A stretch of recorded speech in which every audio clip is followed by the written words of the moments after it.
Chapter 38, Odin Borson. Acer Domain. Thank you everyone for coming to the NAF Festi of my third grandson. It is an honor to have you all here to celebrate this wondrous day with us. Once again, thank you. The whole room was filled with the sound of clapping after Buri gave his little speech. With that, the NAF Festi officially began. Everyone present avoided the three goddesses and Lucifer with his brother, Burial. They did not even dare to make eye contacts with them. They even went as far as to tell the ones arriving late to avoid them so as not to get on their bad side. Burial saw how even his long-time drinking buddies were avoiding him because he was close to Lucifer. He sighed inwardly and shook his head. With this new development, I'm afraid I will have to come with you, brother. I can't stay here anymore. They are afraid to even approach me after what just happened earlier, said Burial while looking at Lucifer. Suit yourself, and that idiot had it coming when he started making moves towards my women, and worse the moment he dared raise his hands against them.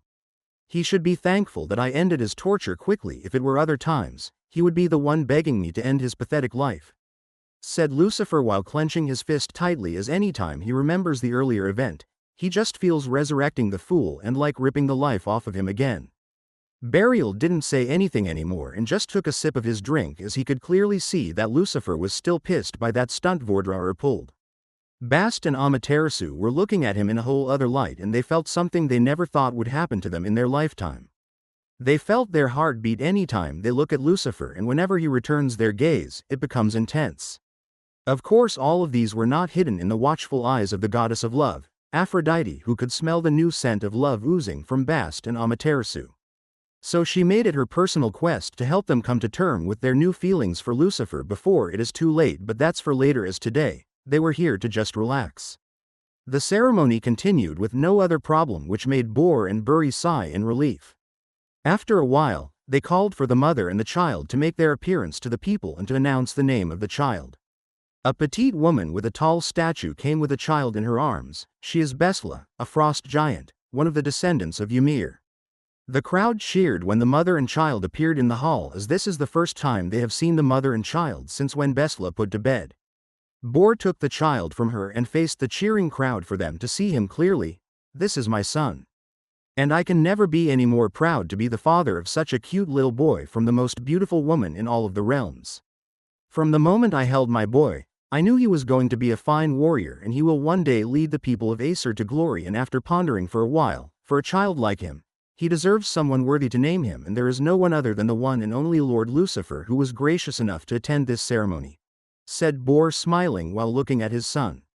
When the crowd heard who was naming the child, the entire hall became silent, as they never expected something like this to happen. They thought it would be one of their own or even the God King, but now they were hearing that a complete stranger who be the one naming the child. They were furious, angered, and felt indignant, but they could not do anything about it, as they saw or heard what the man did to one of them, and he did not show any resistance when the man took his life. Hearing the name of his brother, Burial clapped for him when no one else did, followed by Aphrodite, and then Bast and Amaterasu also followed suit. Lucifer walked to the stage amidst the gaze and glare he was receiving from the crowd. He did not care what they think or thought, as he didn't even give a crap about their existence. To him they were just cannon fodders that he could end anything he lifts his fingers. When he got to the stage, he took the child from Bor and looked at the child, then he looked at the other children of Bor, whose names are Vili and Ve, and he knew that there was supposed to be an Odin amongst these children, and seeing as there is no one answering that yet, he knew this child is Odin, so he decided to name it as such. This child will be called Odin. Odin Borson, the son of Bor, he said, leaving Bor and Buri surprised, as that was exactly the name they had intended to name the child. Indeed, he was destined to be called Odin, said Buri with a smile. Before he handed the child back to Bor, Lucifer decided to gift the child something so as to make this day even memorable. Odin was known to be a very wise king and has diverse knowledge about the cosmos, but that all came with a price. The price he was willingly ready to pay for wisdom. The price was one of his eyes, so Lucifer wanted to prevent that from happening, not because he felt bad for him, no, it was that when he devoured Tezcatlipoca, he got a very useless divinity, that's to him but a priceless treasure to all, the divinity of knowledge and wisdom, and something that might satiate the thirst for knowledge in the life of Odin. A white glow shrouded Odin, which made all the people of Acer to become alert and attack in case Lucifer was up to something, as they believed that even if they can't face him one-on-one, It is a different story when they all attack him together. But before they could do anything, Buri stopped them as he didn't sense any malicious and evil intention from Lucifer, rather it might even be his gift for the child. Lucifer was done, everything went back to normal. He handed the boy back to Bor. "He is a nice lad, he might bring about a new age for your people," said Lucifer as he walked back to his people. Bor took Odin back to his mother and stood beside her and his children.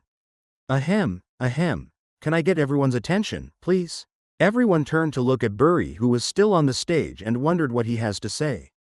After getting everyone's attention, Buri smiled while looking at the beautiful face and handsome faces of his people before looking at his son and said, "I have a very important announcement to make." He paused and saw how everyone was just listening attentively to him before he continued. "After giving it much thought, I think it is high time I step down as the God King of the Acer domain and let my son Bor step in. I have been saying this for a long time now, and I think this is the right time to take action, so from today onwards, I, Buri, the primal god of the Acer domain in Norse realm, hereby renounce my title as the God King of the Acer domain and appoint my son, Bor Burison, as the new God King." Silence reigned through the entire hall as they never expected this sudden news. They thought today was just the Nafesti of the son of Bor, but now it turned out to be also a transfer of rulership to Bor. But amidst this surprise, they were happy as they all cheered for him after they came out of their shock. With that, the ceremony went on normally and it spanned for 3 days and 3 nights, and they were not even in the slightest bored from partying that long to show how the people of Acer love to party. 3 days later, "So when am I going to see you two again? Oh, don't tell me you are already missing us when we haven't even left yet." Bast and Amaterasu were about to leave to their respective realms directly from Acer using the Bifrost, with Aphrodite seeing them off. Aphrodite scoffed when Bast said that, "You wish, I was just asking to know so that I can tell Lucifer when he asks her, do you perhaps want him to waltz into your realms to pick you by himself, and we all know that there won't be anyone that can stop him, and if there is even someone to stop him, you both would willingly follow him," she said, knowing fully well that they have already fallen for Lucifer. Amaterasu had a red shade on her face when she heard that, "I will contact him after I tell my father that I will not be ascending the throne anymore," she said as she turned to Bast, waiting for her answer. Bast sighed when she thought of her situation, which is already complicated on its own. "Tell Lucifer to come get me." With that, Heimdall activated the Bifrost, sending Bast first before Amaterasu. Chapter 39, Prelude to a War. Haha tilde haha tilde haha tilde haha tilde haha. The sounds of laughter filled the entire throne hall of the God King of the Greco realm. The Titans all gathered together as they held a feast to celebrate the years Kronos has ruled them. The Titans, also known as the children of the primal gods, Gaia and Uranus alongside their children, sat close to the God King, Kronos, as they watched the lesser gods present gifts to Kronos, who took what he likes and discards what he views as garbage. Among these lesser gods was an old man with white hairs and frail body. With his frail and sickly mountain, he climbed up the mountain of Ophres, shocking his onlookers as he was very determined to meet the God King today, as times like these are rare. Mount Ophres is where the God King resides, and also the most scared places in the entirety of the Greco realm, where only the primal gods can visit anytime they like, but other than them, anyone who trespasses into Ophres without prior notice or being summoned by the God King is as good as dead as soon as they are sighted. So today, when all the restrictions on the mountain is lifted, everyone wants to come see what this place is all about and also pay their respect to their king. After strenuous hours of climbing to the Mount of Ophres, the frail old man finally got to the peak of the mountain where the palace of the God King is. He was directed to the palace by the guards, where he could the Titans and their family looking at lesser gods like him with disdain, which he did not mind as he believed that those with greater power gets to make the decisions or dictate your life. He waited for his turn to speak face to face with the God King, as there were so many lesser gods ahead of him who wanted the same thing. After an hour of waiting, it finally got to his turn.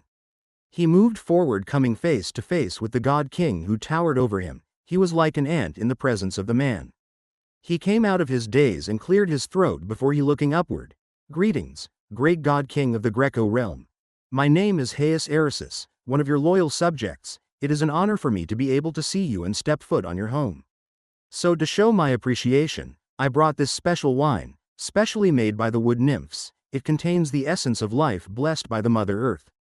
Costs me my entire fortune to be able to acquire this bottle so that my lord could be able to have a sip of this legendary wine," the man said as he presented a bottle of wine to Kronos. Kronos observed the frail man before him and the wine he came with, but he found nothing suspicious and even felt the aura of his mother from the wine, confirming the word of the man. He took the wine from him and opened it, taking a little sniff from it.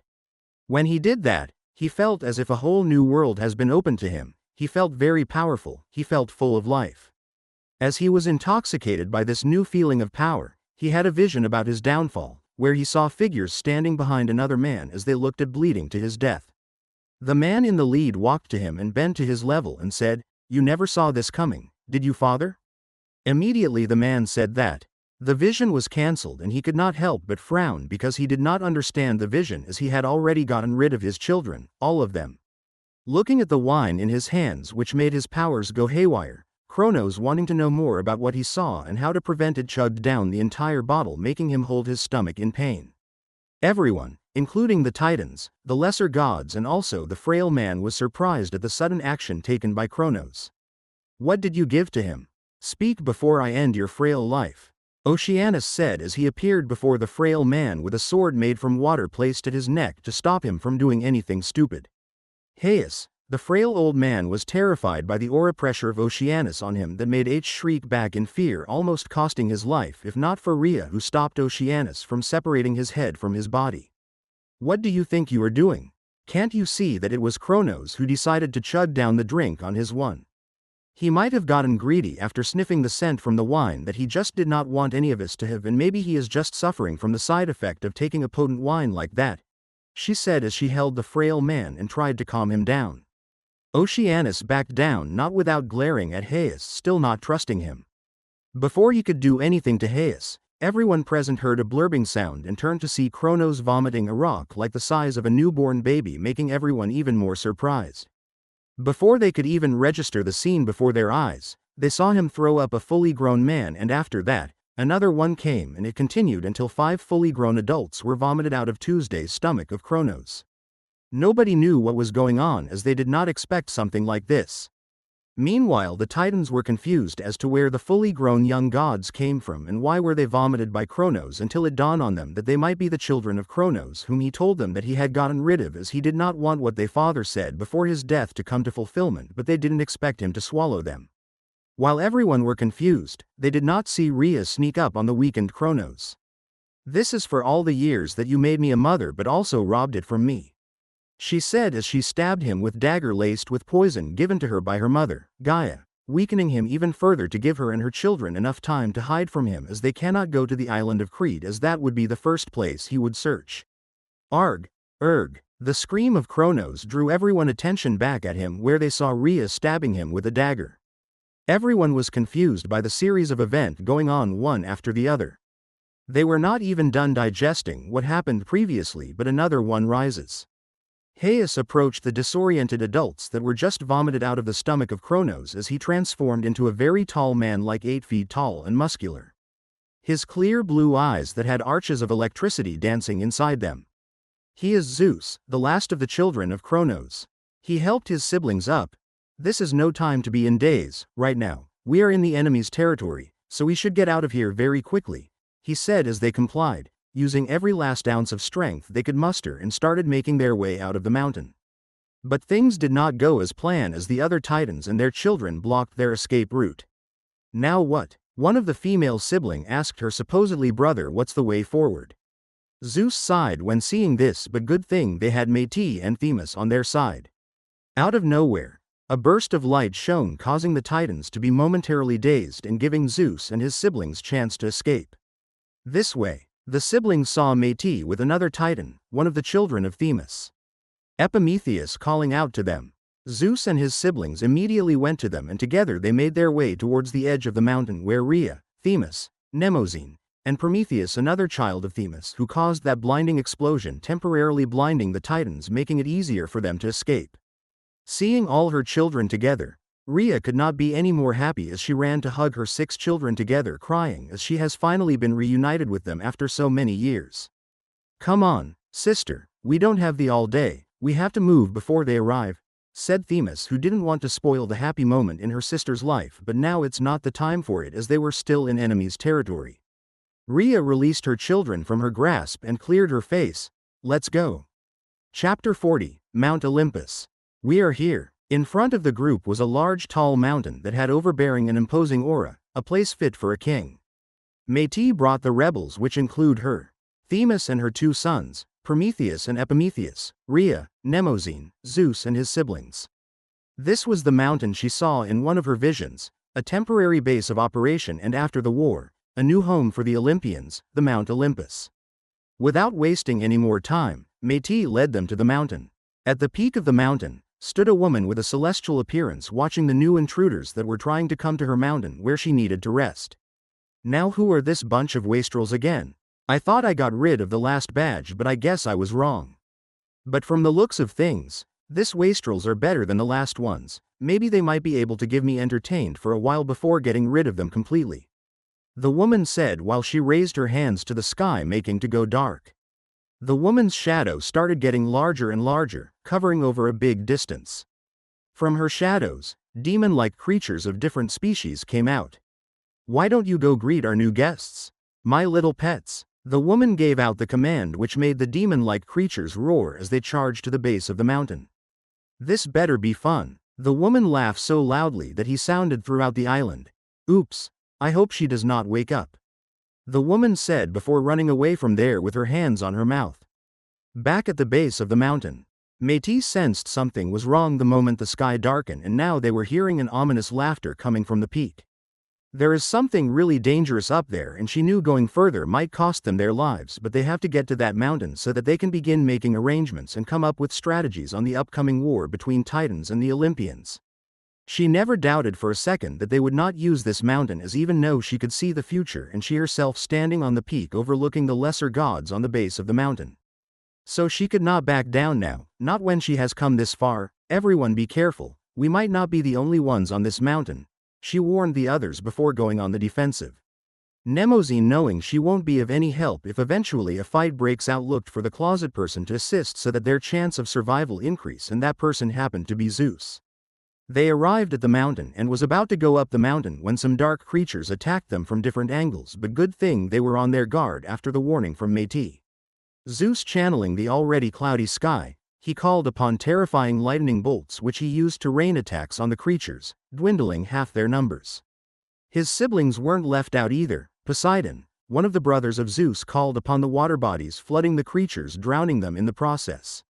Hades, using his control over the power of death, effortlessly destroy the connection that made this soulless creatures have a hold on the living, which happened to be a core located on their left chest where their heart used to be. The 3 brothers effortlessly took care of this badge of dark creatures with the help from the others to show that they will be a formidable team together. I pity Kronos, he does not know what is coming for him, said Themis, who was watching Rhea, whose face was full of smiles. Mnemosyne also nodded, but now is not the time to think about that right now. She might know who was attacking them, and if her guess was right, then maybe Kronos might have help coming from outside the realm, which for them is not good as they don't even have what it takes currently to go against Kronos only. Hey, I don't know what that is, but if my memory serves me right, and we all know it is, then I have to tell you this, that we have to get Mother here, as we might not be able to face who sent the creatures here, said Mnemosyne, getting the attention of everyone. Rhea frowned when she saw Mnemosyne like this, which rarely happens as she is also a strategist, and a very good one for that matter, due to a very perfect memory and also how she has the power to manipulate the memories of others. She can implant false memories, remove any memory, and do whatever she wants as long as it has something to do with memories. She even went as far as manipulating Kronos into thinking he had a vision immediately he drank the wine Zeus gave to him, which contains a medic. That's why Gaia and her did everything to get her on their side, and now she might know something that might help them through this current situation with these dark creatures. What is it, sister? She asked while approaching her. Mnemosyne sighed and looked at the peak of the mountain. I think we facing Lord Shiva, the god king of the Hindu realm. He is the only one who can make these dark creatures. He calls it demons, and they never back down until they have achieved whatever their master asks of them, making them an extremely and annoying pests to fight with, she said. When Themis and Rhea heard her, that's when they recalled an event many years ago where Lord Shiva visited their realm and had an altercation with their father, that's when he let loose these demons, annoying their father greatly. It has been many years that they have even forgotten about it, but Mnemosyne still remembers, which is a testament to her perfect memory. This is not go. We have to get mother here. There is no way we can be able to face a primal god on our own. Talk less of someone like Lord Shiva, Themis said. Rhea nodded as she closed her eyes and felt the wind around her, the earth beneath her, the waves singing in the seas, and every living creatures living in the realm as she tried to connect to her mother, the goddess of earth, nature, and the primal goddess of the realm. This is the advantage someone who has the mother Gaia as their birth mother. You can always contact anywhere you are, no matter the distance between you two, as she is the air you breathe, the earth you walk on, the water you drink, and the fire that keeps you warm. She is ever-presence. It didn't take long for Rhea to call out to her mother, who immediately responded. She is on her way, but she says we should continue our journey as there is no way Lord Shiva will attack us, as that would be demeaning himself, and as for his demons, they are just small fries. We can handle, Rhea said as she looked at the peak of the mountain before looking at her family and allies. They all nodded their heads before making their way up the mountain while looking around them for sneak attacks, which reduced their speed to the peak as they have to watch their backs and not in haste to face Lord Shiva. At the peak of the mountain, the woman saw how her new guests managed to defeat her pets she sent their way and nodded as she can be entertained for a few days before they are out of stamina. Sigh, when will she wake up? I am getting bored here. I bet those bastards are out there having fun whilst I am here making sure her lazy ass sleeps uninterrupted. Sigh, I don't blame her. I was the one who asked for her help anyway, and now I have to face the consequence, but why can't she just go back to hell? Nobody will disturb her there. The woman complained bitterly, but she can't do anything right now and just resigned to her fate. But she had new toys, guests to play with and get rid of her boredom. The woman watched Zeus and his companions fight their way through her pets, as she calls them, so easily, to the point that she felt so bored and wanted to release her stronger pets, but she restrained herself as that would create so noise that would disturb her sister, and she is not ready to face an angry Coriol. Maybe I should go myself. No, that would be demeaning of me, and Lucifer would call it bullying the weak, which I hate so much. But from another angle, I am just trying to have some fun and not picking up a fight with them. Just stretching my old bones and maybe copy most of their powers for myself, the woman said, but before she could go to see her guests, she felt an even more powerful individual coming her way. Interesting. Forget it. I am just going to face off this newcomer, and it won't be called bullying, as she is also strong like that guy from before. Chapter 41. The New Occupants of Mount Olympus. When Gaia got the message that her children might be facing the primal god king of the Hindu realm, Lord Shiva, she immediately left her domain and made haste to the mountain without even thinking. She flew at her highest speed and hoped that her children took her advice and not engage with that guy. She knew how dangerous Shiva was. He is primal god and a god king, which even boast his powers further. Not to mention his annoying little demons that he uses in his fights, making everyone steer clear of him. What does he even want? I thought he left for his domain after they brought him here to meet Adamanthia for a cure to his injuries he received in fighting a sibling of Lucifer. And I don't remember Kronos making arrangements with him, so why is he still here and also attacking my children? She asked herself as she wondered what Shiva wants that made him stay behind secretly, but this isn't the time to be a detective, as she has other priorities, the survival of her children. After a while, the view of Mount Olympus appeared in her line of sight. She saw the darkened sky and knew that truly, Shiva was here, and this is going to be a very tough battle. Shiva, show yourself. When she arrived at the mountain, Gaia used her divine voice and called out to Shiva. What the heck, lady? Why are you so noisy? My sister is trying to sleep here, and who the hell is this Shiva you speak of? A sweet feminine voice sounded through the mountains, making the dark creatures battling the young gods and the titans to an halt, giving them a breather. Gaia's eyes opened widely as she did not expect what just happened. She thought she was going to face Shiva, but she did not know that she was about to face something or someone more dangerous than Shiva. Who appeared in front of her was none other than a winged creature, with a celestial appearance that would even put Aphrodite to shame, and the only one she knew would have features such as these should be the archangels Lucifer speaks of, his siblings. Who are you? I know you are one of Lucifer's siblings, but not your name, said Gaia, wanting to know who this is and maybe avoid any clash between them and come to an agreement. The woman frowned when she heard the name Lucifer. How did you know my brother, and if he is here somewhere, why hasn't he come to us yet? she said as she did not understand how her brother did not even come say hi to his sisters when he was in the same realm as them. They were supposed to look out for each other as they were the fallen ones, the castaways, and the others would not even bat their eyes their way because they were disgraces, so she could understand why he did that. Gaia saw that the Archangel before was getting sad and angry at the same time. Hey. Lucifer is no longer here, it has been so long since he left, but I promise you that he would be here soon, so you will get to meet him, but right now I need to know who you are so that I might send him a message telling you are here, while in the meantime can you let my family reside in this mountain? They are currently in a bit of a situation and I can't be seen with them right now, so I asked them to come here, but then you happened, so I had to come here immediately, but seeing as we have a mutual friend, I hope you could grant them a stay here until everything is sorted out, said Gaia, trying to see if she could convince the woman before her. You can call me Amiel, and as for your family, the woman who turned out to Amiel turned to look at Zeus and his companions, who was also looking at them from below. I can let them stay, but they should not go to the palace situated at the edge of the peak of the mountain. That's where my sister resides, and she does not like when one disturbs her rest in this stay. How long are we talking about? 10 years, just 10 years, and after that we will be out of your hair. The one to reply was Métis, who knew that the Titanomachy was going to be a 10-year-old battle, and it's going to be a fierce one. Speaking of the mountain, she knew that this was going to become their new home even after the war, so she was not bothered about where they would go after the battle, even if she says that they were going to get out of the mountain after the war. I can do with that. You are welcome to the mountain, but remember, you must not go to the palace I mentioned before if you do not want to keep your life, that's it, she said to Zeus and his companions before turning to Gaia. And you, tell my brother that I'm here and I will love to see him. Coriel has been killing me lately with boredom. After she said that, she recalled her pets and left to her own palace far away from Coriel's. Gaia flew down to her family as she could see the relief in their eyes after they got past this hurdle. You all have gone through so much this past few hours. You deserve some rest, she said as she created some palaces for all the gods and titans present here. You can use that for the meantime and take some rest before you begin the next phase of your plan, you hear me? She said the last part to Zeus, who nodded and went to choose a palace for himself. She looked at her other grandchildren and smiled at them. Kronos will be bedridden for a few days, you can use that period to get to know them and tell them their names before the real war begins. Rhea, she said to Rhea, because as soon as the war starts, there won't be time for them to get closer anymore, so now is the right time to get to know her children better. With that, Gaia left them as she went back to her domain, coming up with cures for Kronos while also buying time for Rhea.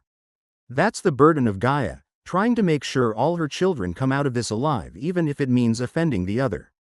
After Gaia left, the others also went to their respective palace to rest for the day as they were tired from the craziness the day had to offer. Meanwhile, at the palace situated at the edge of the peak of the mountain, Coriel, who was asleep on this while opened her eyes when she felt the presence of other beings at the mountain. She frowned as she was certain this place was empty when her sister and her came here few weeks ago, and knowing Amiel, she would not let anyone reside in the mountain with them, and on top of that without asking her, so they must have some kind of connection to her, but that's also where there was a problem. This was the first time Amiel has come to this particular realm, so she says, and there is no way that she would have a friends here, ruling out the fact that they were here for her. Which leaves her with the only reasonable hypothesis, that the people on the mountain has something to do with her other brothers. Now the question is, which of the brothers? Satanel? No, she would throw them out the moment she knows that they have something to do with him. Moronwell? No, she might even kill them just to spite him after his recent stunt with that guy. Asmodeus? No, that bastard would not have anything to do with men and burial, he would have come with them, so that leaves Lucifer, and she would not want to mess with him, that's why she let them stay without him even being present. Coriel immediately figured out why Amiel did not ask her of her opinion before letting others on the mountain where she was resting. She sighed as she too would not want to anger Lucifer, but she needed her peace and she can't go back to hell after just coming here without even seeing burial first. Well, I guess I have been too cooped up in this place, I should go take some air and maybe get to know the new tenants. Coriel stood up and yawned loudly while stretching to get rid of her ever-present sleepiness. After a few minutes, she walked out and inhaled the sweet fresh air the outside world had to offer. Hey, that place is off limit. Chapter 42, Rhea tells the Archangels. I'm sorry, I didn't know that you were the one there and I lashed at you without even thinking, please forgive me. It's okay, I would have done the same if I were in your shoe, so you can get up now. All I want to know is where is my brother? Said Coriol to Epimetheus, who yelled at her recently after seeing her in the off-limit area imposed on them by Amiel. Fearing to face the wrath of Amiel this soon, just after stepping on the mountain, he did not even think twice and just yelled at her. His shouting alerted the others, including Amiel, who immediately appeared beside her sister and wondered what she was even doing outside given how much she loves her sleep over anything else. After figuring who she was, Themis immediately had her son go down on his knees and beg Coriol to forgive him for the disrespect. That was what led to the current side now. Lucifer is not in the realm currently and we don't know where he is, but I might be able to get you someone whom I know something, said Rhea while thinking about a little kid who came to Crete a few months back and calling the name of Lucifer and fruit, which Adamanthea surprisingly understood. After the kid was given the fruit, she immediately transformed into a giant flaming bird known as the Phoenix after getting a bite of the fruit. When she transformed back into a human, she no longer had the appearance of a little kid anymore but that of mature busty woman in her late 20s and radiating with hotness. She could even speak more properly after her transformation and introduced herself to be Feng Huang, a celestial pet of the devil, Lucifer Morningstar, but disclosed nothing of his location. She even went as far as guarding the tree which Lucifer made Adamanthea planted, saying that this is also her master's and she does not trust anyone other than herself to protect it, as even she herself only said 2 words and they let her have a fruit from the tree. So imagine she was someone else and was not associated with Lucifer, they would have just given someone else such power. Rhea had a bitter smile when remembering that day, as she has never seen Adamanthea so angry like that day. Coriol shook her head. Forget it, if it requires anything like leaving this mountain, then I will just have to wait until he comes himself, said Coriol, as she was too lazy to be going anywhere and would very much just stay on the island rather. Amiel laughed out loud knowing how lazy her sister was and would not even move an inch from her resting place if not because of the new guests that will be going to stay with them on the mountain for a while. Amiel looked at the people in front of her and found out that they were not complete as expected, as the others must have gone to rest due to their strenuous journey. You lots can go get some rest also. I can see the tiredness on all of your faces, she said before she and Coriol walk off, leaving them there on their own. After the 2 archangels left, Themis glared at her son, Epimetheus, for being so foolish that he had almost gotten himself killed. If not that the 2 archangels were friendly and welcoming, his head would have been rolling on the ground right now, and there is nothing that can be done about it since they are not strong enough to do something about it. You, go to your palace.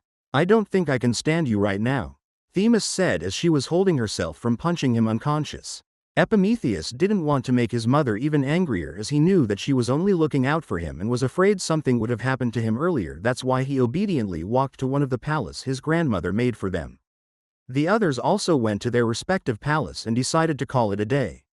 The next day, Amiel gathered all the new gods and the titans so that she could know their reason for hiding here and in the process relieve her boredom, but what surprised her was that Coriol was also present, which was unbecoming of her.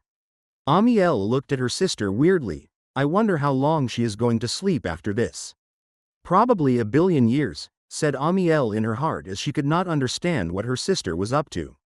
She is weirdly invested in this particular group of people, even to the extent of scarifying her sleeping time just to be here with them. Has she seen something that she has failed to see?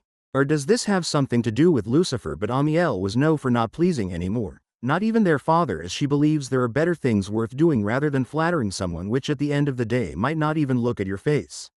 Seeing as she is not going anywhere with her detective skills, she decided to just shove the matter to the back of her head and hope time would tell what her sister is up to and focus on what brought her here. So what is your story? Why are you on the run? And why are you preparing for some war? Asked Amiel, who just asked all the question without even letting her entertainers even answer one.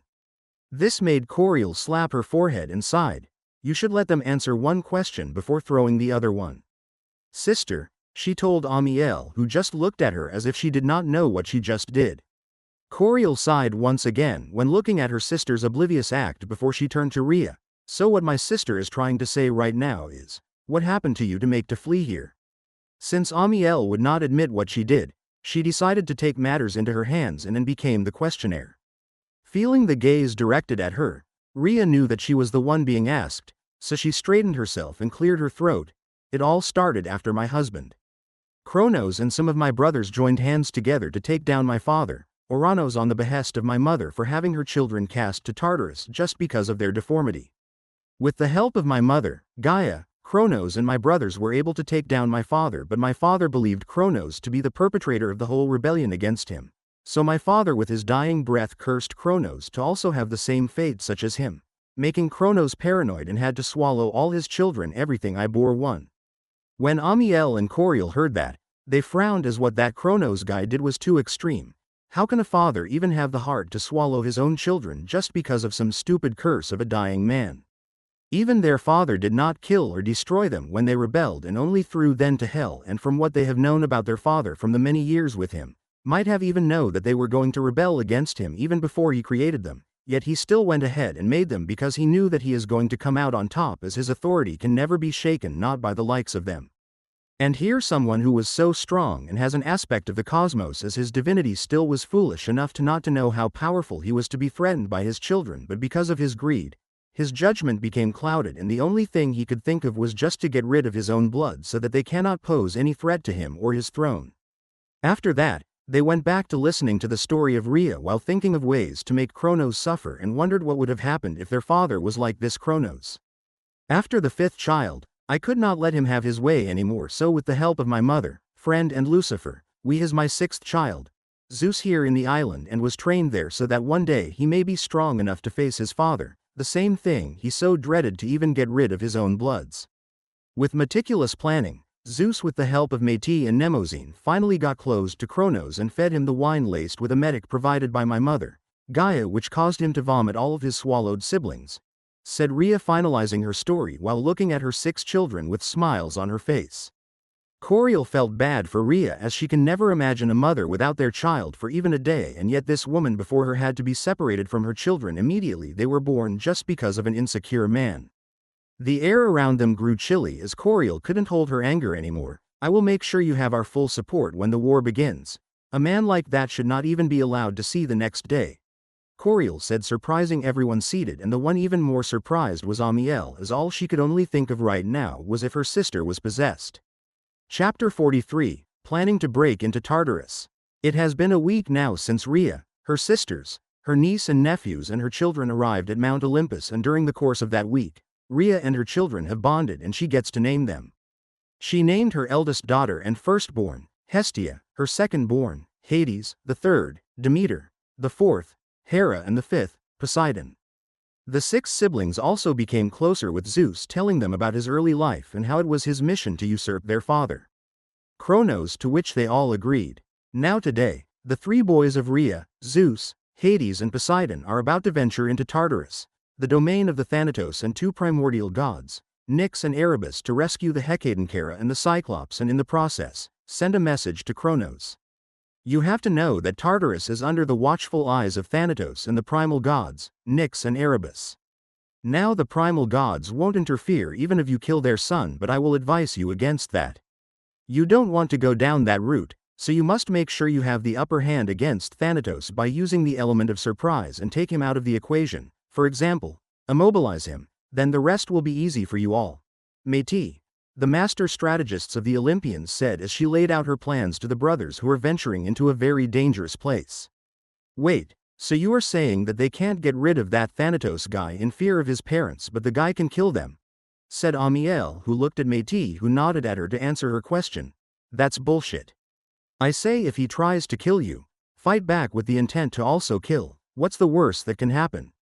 Amiel didn't like the idea of not killing someone who would try to kill them as an ideal plan. She did not care of any consequence whatsoever. Rhea sighed when Amiel said that. They were not from here, that's why she was saying that, so she decided to explain the situation to Amiel. While Erebus and Nyx won't do anything even if their son was killed because they will deem him as weak, especially Erebus, but that's not the same for Nyx. She would use that as an excuse to keep one of them back at Tartarus, to rule in the stead of her son, and there is no way any of them are going to reject her offer, as that meant death. She does not take no for an answer because she won't leave Tartarus without a ruler, she said to Amiel, who still didn't get why they should not kill Thanatos, so if it is someone who could replace him then let them replace him. You still don't get it. Many believe that our father, Kronos, was the one who made Tartarus, but the truth is, Tartarus is not just a prison but the first and most precious child of Nyx, Tartarus is more than a prison.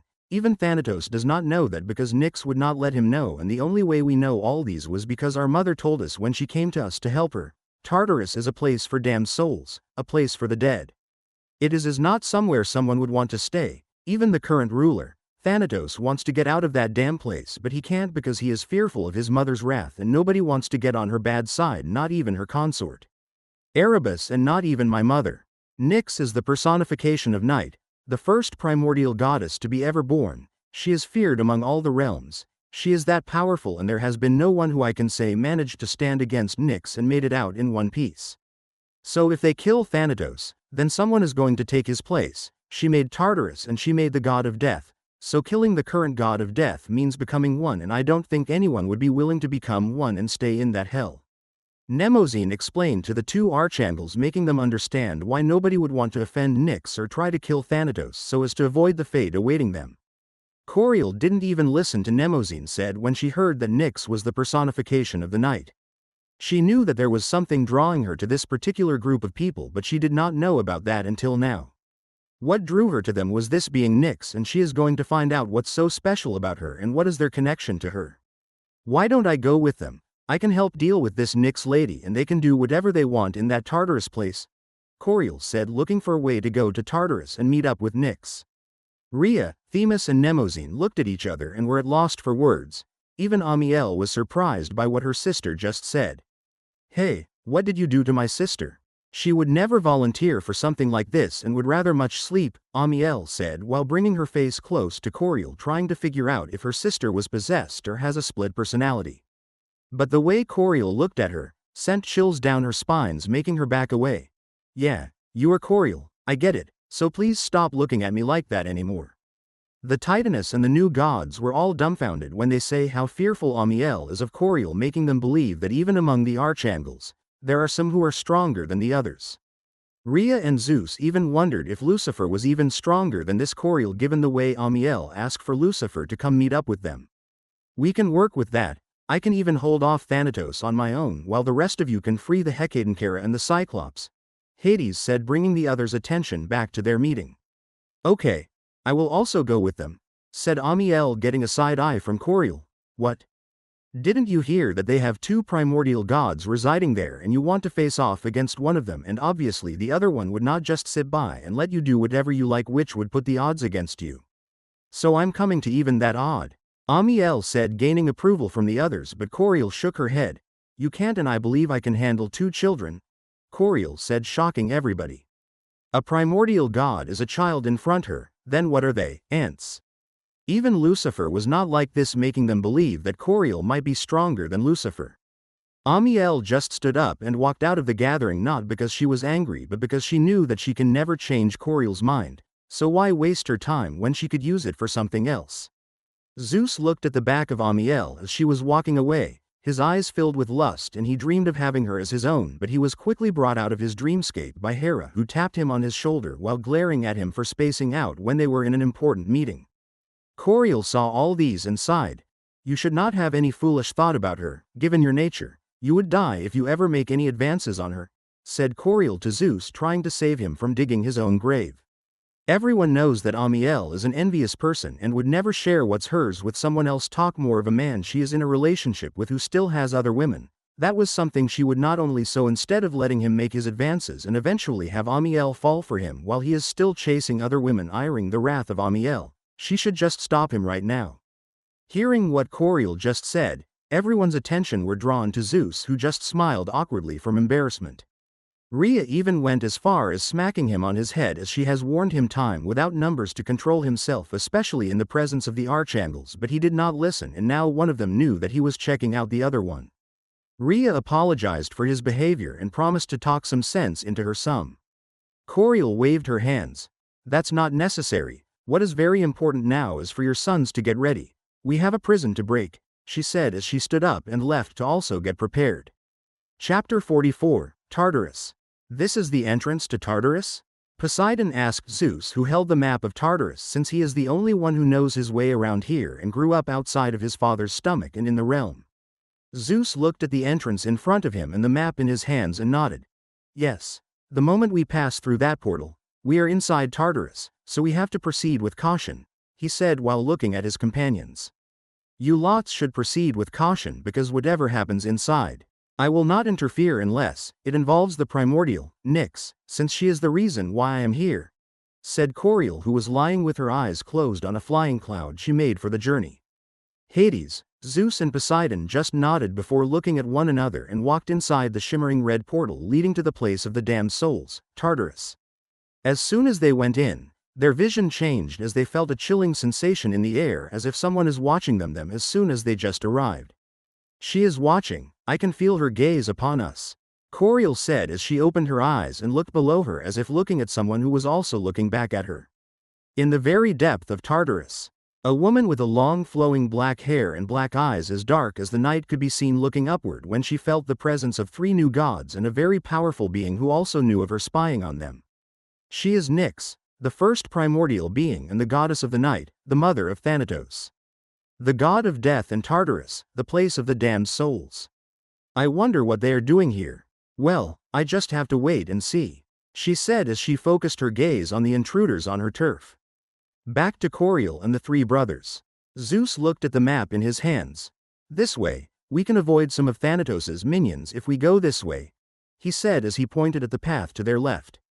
With that they navigate the hellish place called Tartarus, evading the minions and lesser gods there as they made their way to the prisoned Hecatoncheira and the Cyclops without alerting Thanatos. Coriel on the other was just surprised to see that the place have some similarities with hell. The cold and eerie atmosphere and the smell of brimstone, it just seemed like Nyx took inspiration directly from hell when creating Tartarus, which should be impossible since she was never there. Coriel couldn't wait anymore for Nyx to show herself, she needs answers and so she was going to get her answers her way.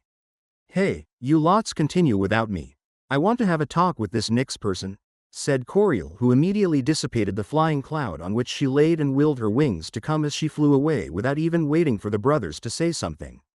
Sigh, why are they always like that? They just say whatever they want and do whatever they like without even considering the other party. Not that they would even take anything we say either, said Zeus, who also knew Lucifer to be like this sometimes.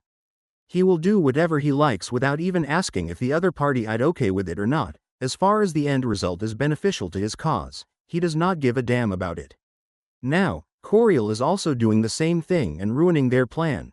We are on our own here, so we have to tread even more carefully, said Zeus to his older brothers. With that, the trio continued their journey without Coriel. After a long time of walking and avoiding the minions in Tartarus, the trio finally arrived in the prison area where they came face to face with Thanatos and his minions waiting for them. I knew it, it was damn too easy, since we arrived, said Poseidon as she glared at Thanatos for playing them. Thanatos ignored the glare and all the different kinds of look thrown at him as he looked at the trio with a smile. I knew the moment I heard that one of the children of Kronos has managed to make a move against their father, sparkling a war between them. So I began thinking what someone without any political power or forces behind him would manage to fend off against a god king, and that's when it hit me. You were never alone. You had someone to help you, your mother, Rhea, the 2 missing Titanus, Themis and Mnemosyne, and the wise and famous Métis, daughter to the right-hand man of the god king, and most especially, the primordial goddess of the earth, Gaia. They were the one who helped you and is still helping you because they were the one who would give you the information about the Hecatoncheira and the Cyclops. The damned children of the last god king, Uranos and Gaia, said Thanatos. So since you know who is helping us and what we are here for, why don't you just let us do what we are here for and just leave? Nobody needs to get hurt and everybody wins, said Hades, hoping that Thanatos would refuse and engage them in a fight and let them get rid of him. The moment he heard about someone like Thanatos, he did not like the guy. He did not know why, but inside him, he feels like there can be no 2 same people under the sky and one of them must go. Thanatos shook his head when he heard what Hades said. He too did not like Hades as he sees him as a threat to his reign and life and wanted to get rid of him, so the only option he has left is to fight them and in the process get rid of him.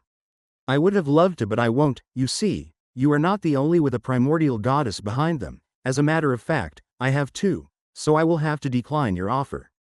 So the only way for you to get to your Hecatoncheira and the Cyclops uncles is over my dead body, Thanatos said as he brought out his weapon made by the Hecatoncheira and the Cyclops imprisoned here. Since he found out that they were good blacksmith, He did not have the desire to release them ever again, even if the primordial goddess of Earth were to ask herself not to talk of some third-generation gods who know nothing about life. I'm guessing they were the ones who made that for you. If there is a rank for weapons, I'm pretty sure that would be a god rank tier weapon. I can see why you would not give them away, but we are going to take them with us, even if it means offending a primordial goddess. Zeus said as his eyes was filled with sparkling blue lightning. Lightning also danced around his body as he raised his fist, accepting the challenge of Thanatos.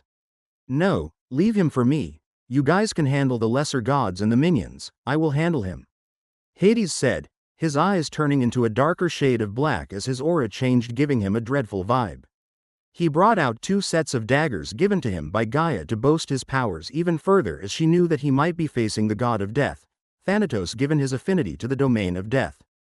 Oh, I see why I dislike you. You are a new god of death and there can be only one of in this realm, and I would very much be that person, said Thanatos as he rushed at Hades. Me too, Hades said as he also moved to meet Thanatos head on.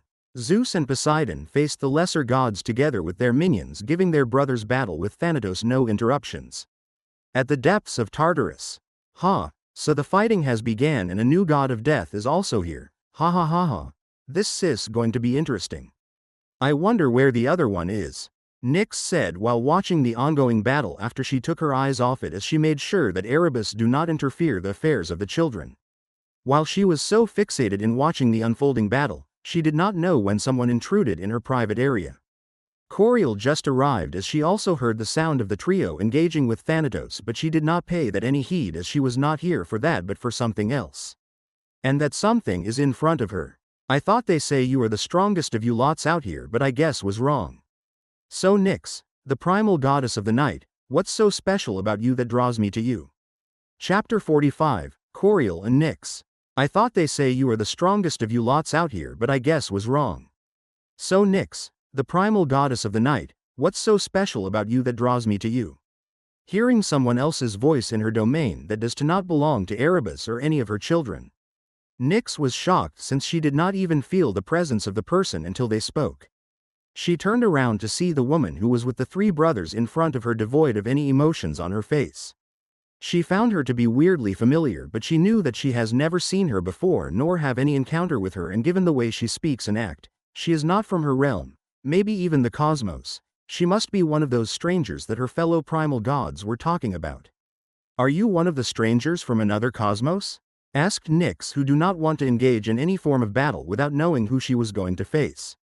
Yes, she was the strongest and most powerful primordial, but she also knows how to pick her battles, and her instincts are telling her to run and never engage her in a battle. Coriel raised a brow at her because this is not what she was expecting from Nyx. I thought you would have attacked me by now given I intruded into your domain, but I thought wrong. So let me introduce myself. You have earned at least that. My name is Coriel, one of the archdemons, archangels and lord of hell, the sin of sloth, and I am here because I felt something drawing me to you and I have coke to find out what it is. Can you help figure out what that is? Said Coriel as she appeared in the face of Nyx, who just stared wide-eyed at her. The woman before her was so otherworldly beautiful, even to the extent of making her look ugly in her presence. The purple hair, the purple pupils each complements one another, adding to her true beauty. But what truly caught her eyes is the pure black raven wings that was on her back. It was as black as the darkest of nights and the abyss or something even she, the personification of the night, would not compare to, the sea of chaos.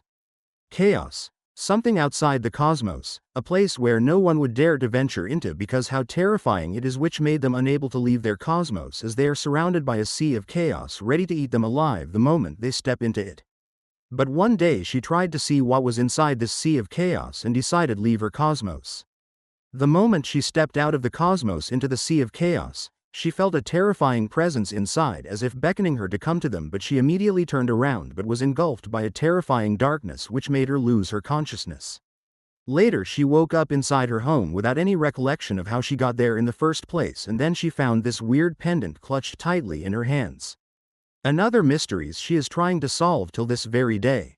But after that incident, she felt herself become even more powerful than when she ever was, making her the most powerful primordial and a force to be reckoned with in the entire cosmos. But nobody knew what she suffered from every waking second of the day. The trauma of venturing into the sea of chaos scared her for the rest of her life. And today, she felt that same feeling from Coriel the moment she saw that wings, making her afraid. Coriel could see the way Nyx was sweating buckets the moment her wings appeared, wondering if one of her siblings has met her and did something terrible to her, scarring her for life. She immediately put away her wings and looked at Nyx in the eyes before she felt a presence, an aura she thought she would never come in contact with again, the aura of her father. No, that was not his, this is someone else's. If her father's aura was like a calming sea, then this one was like a raging ocean. Like it was out to destroy everything that stands in her way.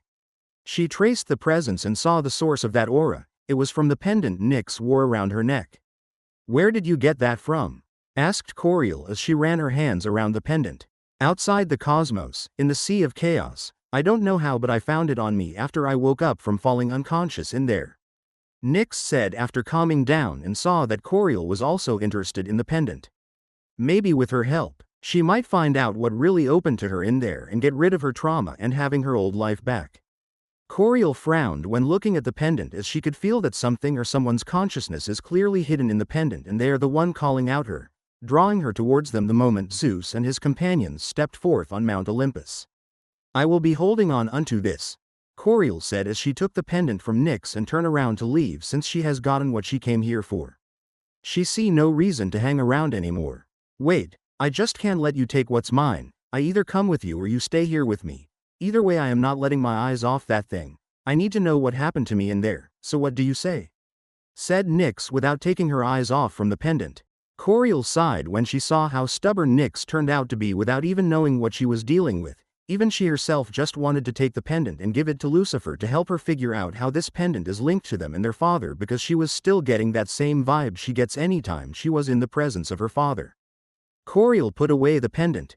"If you want to come, then suit yourself, but the moment you step out of line, I will snuff you out and have either Burial or Lucifer have you for breakfast," she said as she turned around to leave, followed by Nyx, who was having goosebumps when she heard she was going to be dinners to 2 people if she did not stay in line. "I'm being threatened. Damn it, this is a first, but as soon as I get her I want, I will be out of her hair. I won't be looked down upon by her anymore."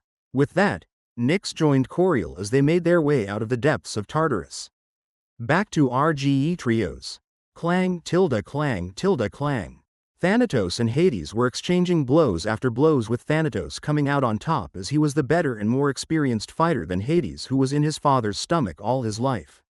But Hades did not give up and still continued his exchange with Thanatos even when he knew he was not getting the upper hand, but with every passing second of their altercation, he knew he was getting better, and with time he would have the upper hand against Thanatos. Thanatos also knew this, that's why he wanted to end this fight with a decisive blow, but Hades would not let him have the chance. "For a new god, you are really annoying," cried Thanatos as he was getting frustrated with Hades. Hades didn't answer and dodged the attack coming his way.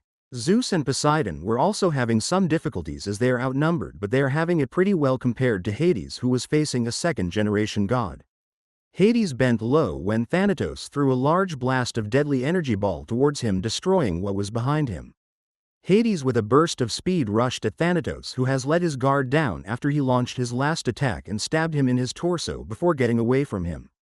"For an old god, you are easily predictable," said Hades, who smiled as he saw the injuring he inflicted on Thanatos getting bigger and deeper, one of the effects of the dagger. "What is that dagger you have there?" cried Thanatos as he could feel the pain from his injury getting intense with every passing second. Without answering, Hades disappeared from the sight of Thanatos and appeared behind him, but he underestimated the god of death if he thought a small injury like that would weaken him and cloud his sense of reasoning. The moment Hades appeared, Thanatos also turned around and held him by his neck, bringing him down to the ground really hard, creating a crater underneath him. "I don't know what that blade of yours is, but when I'm done with you, I will have it for myself," he said as he raised his scythe high and aimed for his neck. Zeus and Poseidon, seeing this, wanted to move to help their brother but was blocked by the lesser gods, making them unable to advance. "This is what you get for underestimating me," Thanatos said as he brought down his scythe at a speed in which lesser gods could not follow as it moved to rip the life of Hades. Chapter 46, God of Death. "This is what you get for underestimating me." As the scythe was about to cut through the neck of Hades, a large chain from nowhere hit the scythe, making Thanatos lose the grip he had on it. "Who dares?" said a furious Thanatos, who turned around to see who was bold enough to disrupt him. Hades used this opportunity to get away from Thanatos and created a considerable distance from him. Another large chain came from one of the cells straight at Thanatos, who dodged it, but he knew who was attacking him. "Oh, I see, helping your nephews, no, isn't it? But too bad for you, you are imprisoned and cannot help they," Thanatos said as he looked at the cell where the Hecatoncheira and the Cyclops are imprisoned. Nobody answered him. Instead, more chains were thrown from the cell as they lunged straight at Thanatos, who was now having a hard time evading them due to his ever-expanding injury, and the never-ending chains lunged at him. Hades, on the other hand, saw this as the perfect opportunity to strike, as Thanatos is occupied and distracted and he won't pay much focus on him. He took the scythe, the weapon of the god of death, and disappeared into the shadows, waiting for the right moment to strike. "You relentless fools, give it up right now, or else when I have dealt with your nephews, I will make sure I torture you for all eternity." Knowing that he is getting weakened as the time passes, Thanatos shouted at the Hecatoncheira and the Cyclops, threatening them, but it did not have any effect. Instead, his attackers increased their games. As if the chains were not enough, the Hecatoncheira and the Cyclops started destroying their cells, collecting the large stones that fell from it and threw it at Thanatos, making the Go almost run mad in anger. "You will not live to torture them." A chill voice entered the ears of Thanatos, who immediately turned around, but he was too late as Hades has already used the scythe to sever him into two parts, ending the current god of death. Panting heavily, Hades fell to the ground and let go of the scythe. He used almost all of his strength to wield that weapon and enchanted it to be able to kill a god like Thanatos with one swing. The Hecatoncheira and the Cyclops retracted their chains back and stopped throwing the stones after the death of Thanatos. A black crystal-like rock left the mutilated body of Thanatos and flew towards the weakened Hades, lifting him into the air as he absorbed it, granting him the control and power of the god of death and of Tartarus. His aura changed as it became strong and potent after becoming the new god of death. The scythe on the floor also flew into his hands. The lesser gods also stopped attacking Zeus and Poseidon and bowed to Hades after feeling the potent aura of death coming from him. The entire Tartarus shook as if announcing its new ruler. After a while, everything subsided and Hades opened his eyes as he landed on his 2 feet. He felt powerful and full of strength. The scythe that made him used most of his strength to wield feels like a kitchen knife to him. He felt a connection to Tartarus and saw that it also has a consciousness of its own. He then looked at the mutilated body of Thanatos and spoke one word: "Arise." As soon as he said that, a large shadow engulfed the body of Thanatos, and after some time, a large creature with 3 heads that shares one body appeared in their sight. It has the body of a dog, and the 3 heads were also that of a dog. It is so large that it might even tower a titan. It has black skin and reddish-orange eyes. The 3 heads all lowered their heads at Hades, who was confused as to what happened. He thought he was going to raise Thanatos as his death servant. He did not expect to have an entirely new creature, but he didn't mind as he could still see that it was so powerful, just like the old god. "I shall call you Cerberus, the sentry of Tartarus," Hades said to the 3-headed large dog, who wagged his tail at him, liking its name. Zeus and Poseidon walked to their brother, congratulating him on his new ascension to a god of a domain. Now among the 3 of them, only Poseidon is left without a domain for him to preside, as he has Oceanus to contend with, if he wants to, the god of the oceans and seas. But with the upcoming war, it will only be a matter of time before he became one. "Now, let's go release the Hecatoncheira and the Cyclops. That's why we are here in the first place," said Zeus as the 3 brothers went to the cell of the Hecatoncheira and the Cyclops, only to see why they were locked up. They were truly hideous, but Hades did not think so, as he thinks they were unique in their own way, while Zeus and Poseidon did not let their disgust show on their face as they needed their help. The Hecatoncheira are 3 creatures with 100 hands and 50 heads, as their name implied. They are Cottus, Briareus and Guys. The Cyclops are a one-eyed being, as their name implies. They are masters of blacksmith and are physically very strong, just like their Titan siblings and Hecatoncheira siblings. They are Argos, Steropus and Brontes.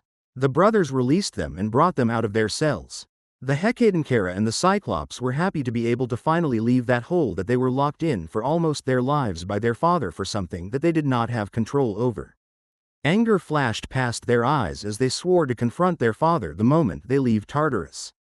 They turned to their saviors and bowed to them as a show of gratitude.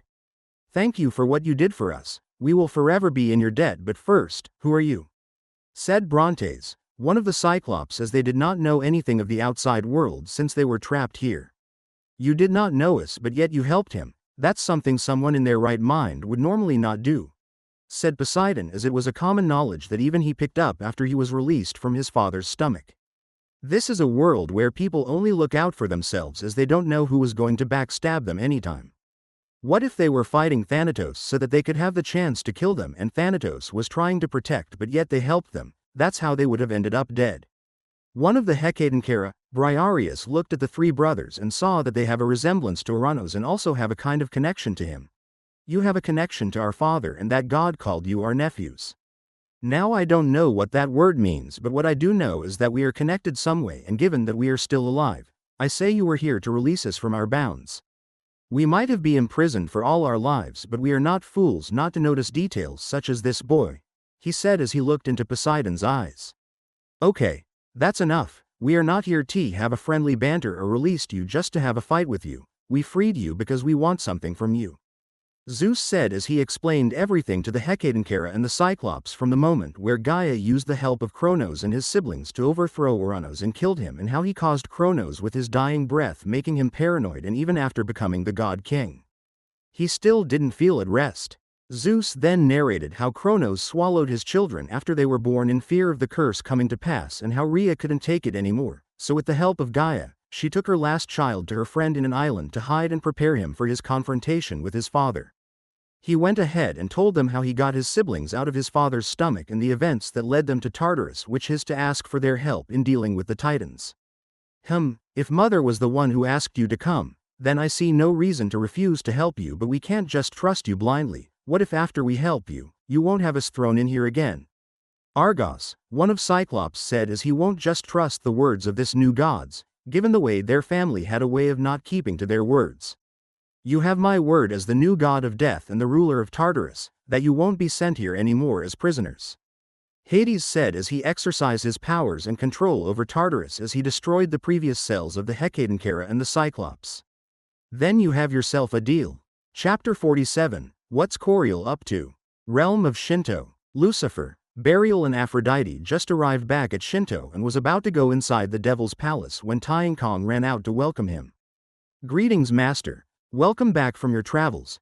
She bowed her head along with the other servants, and after that, she raised her head and brought out a letter and handed it to Lucifer. This letter was delivered by a lesser god from the Greco realm. Said it is from the primal goddess Gaia, she said after giving him the letter. Lucifer took the letter from Kong.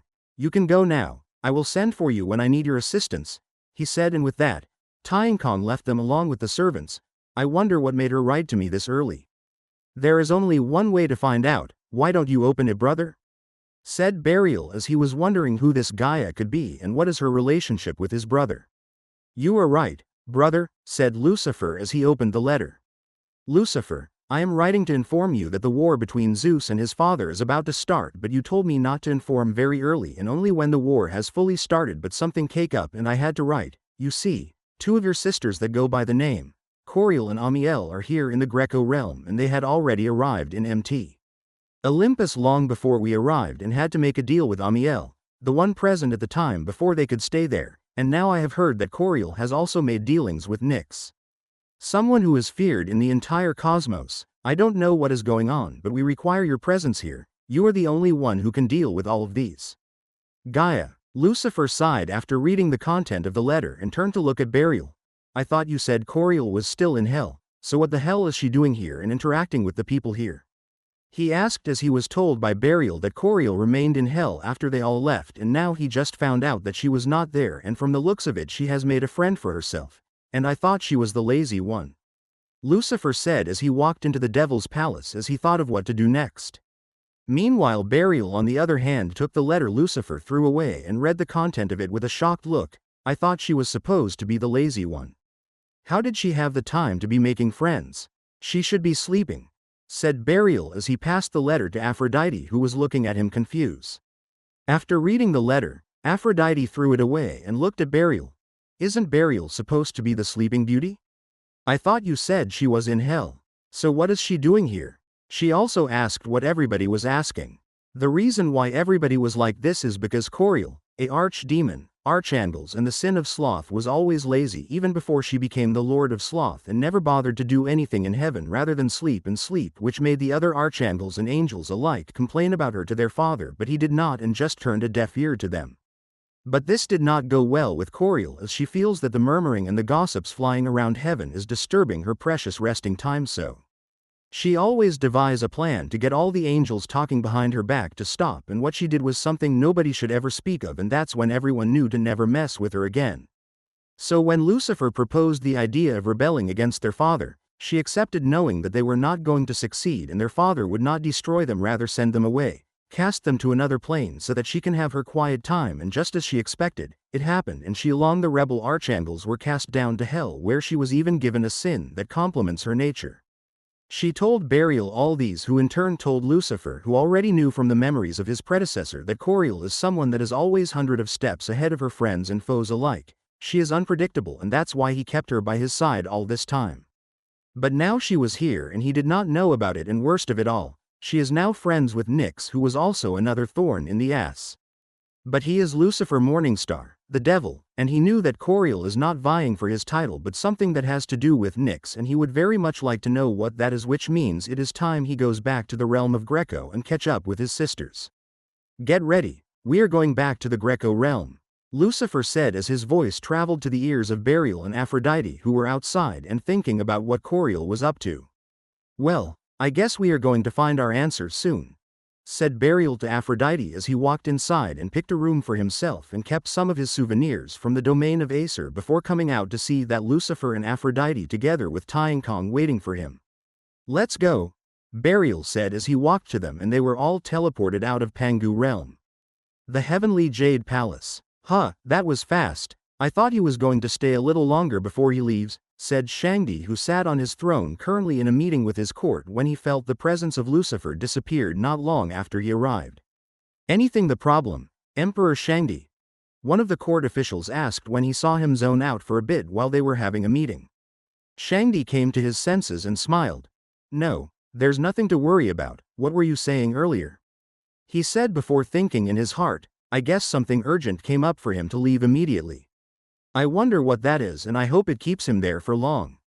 The god King Ra has asked us to join him in the realm of Celtic as they march against the devil, the court official from before said, drawing Shangdi's attention back to the room.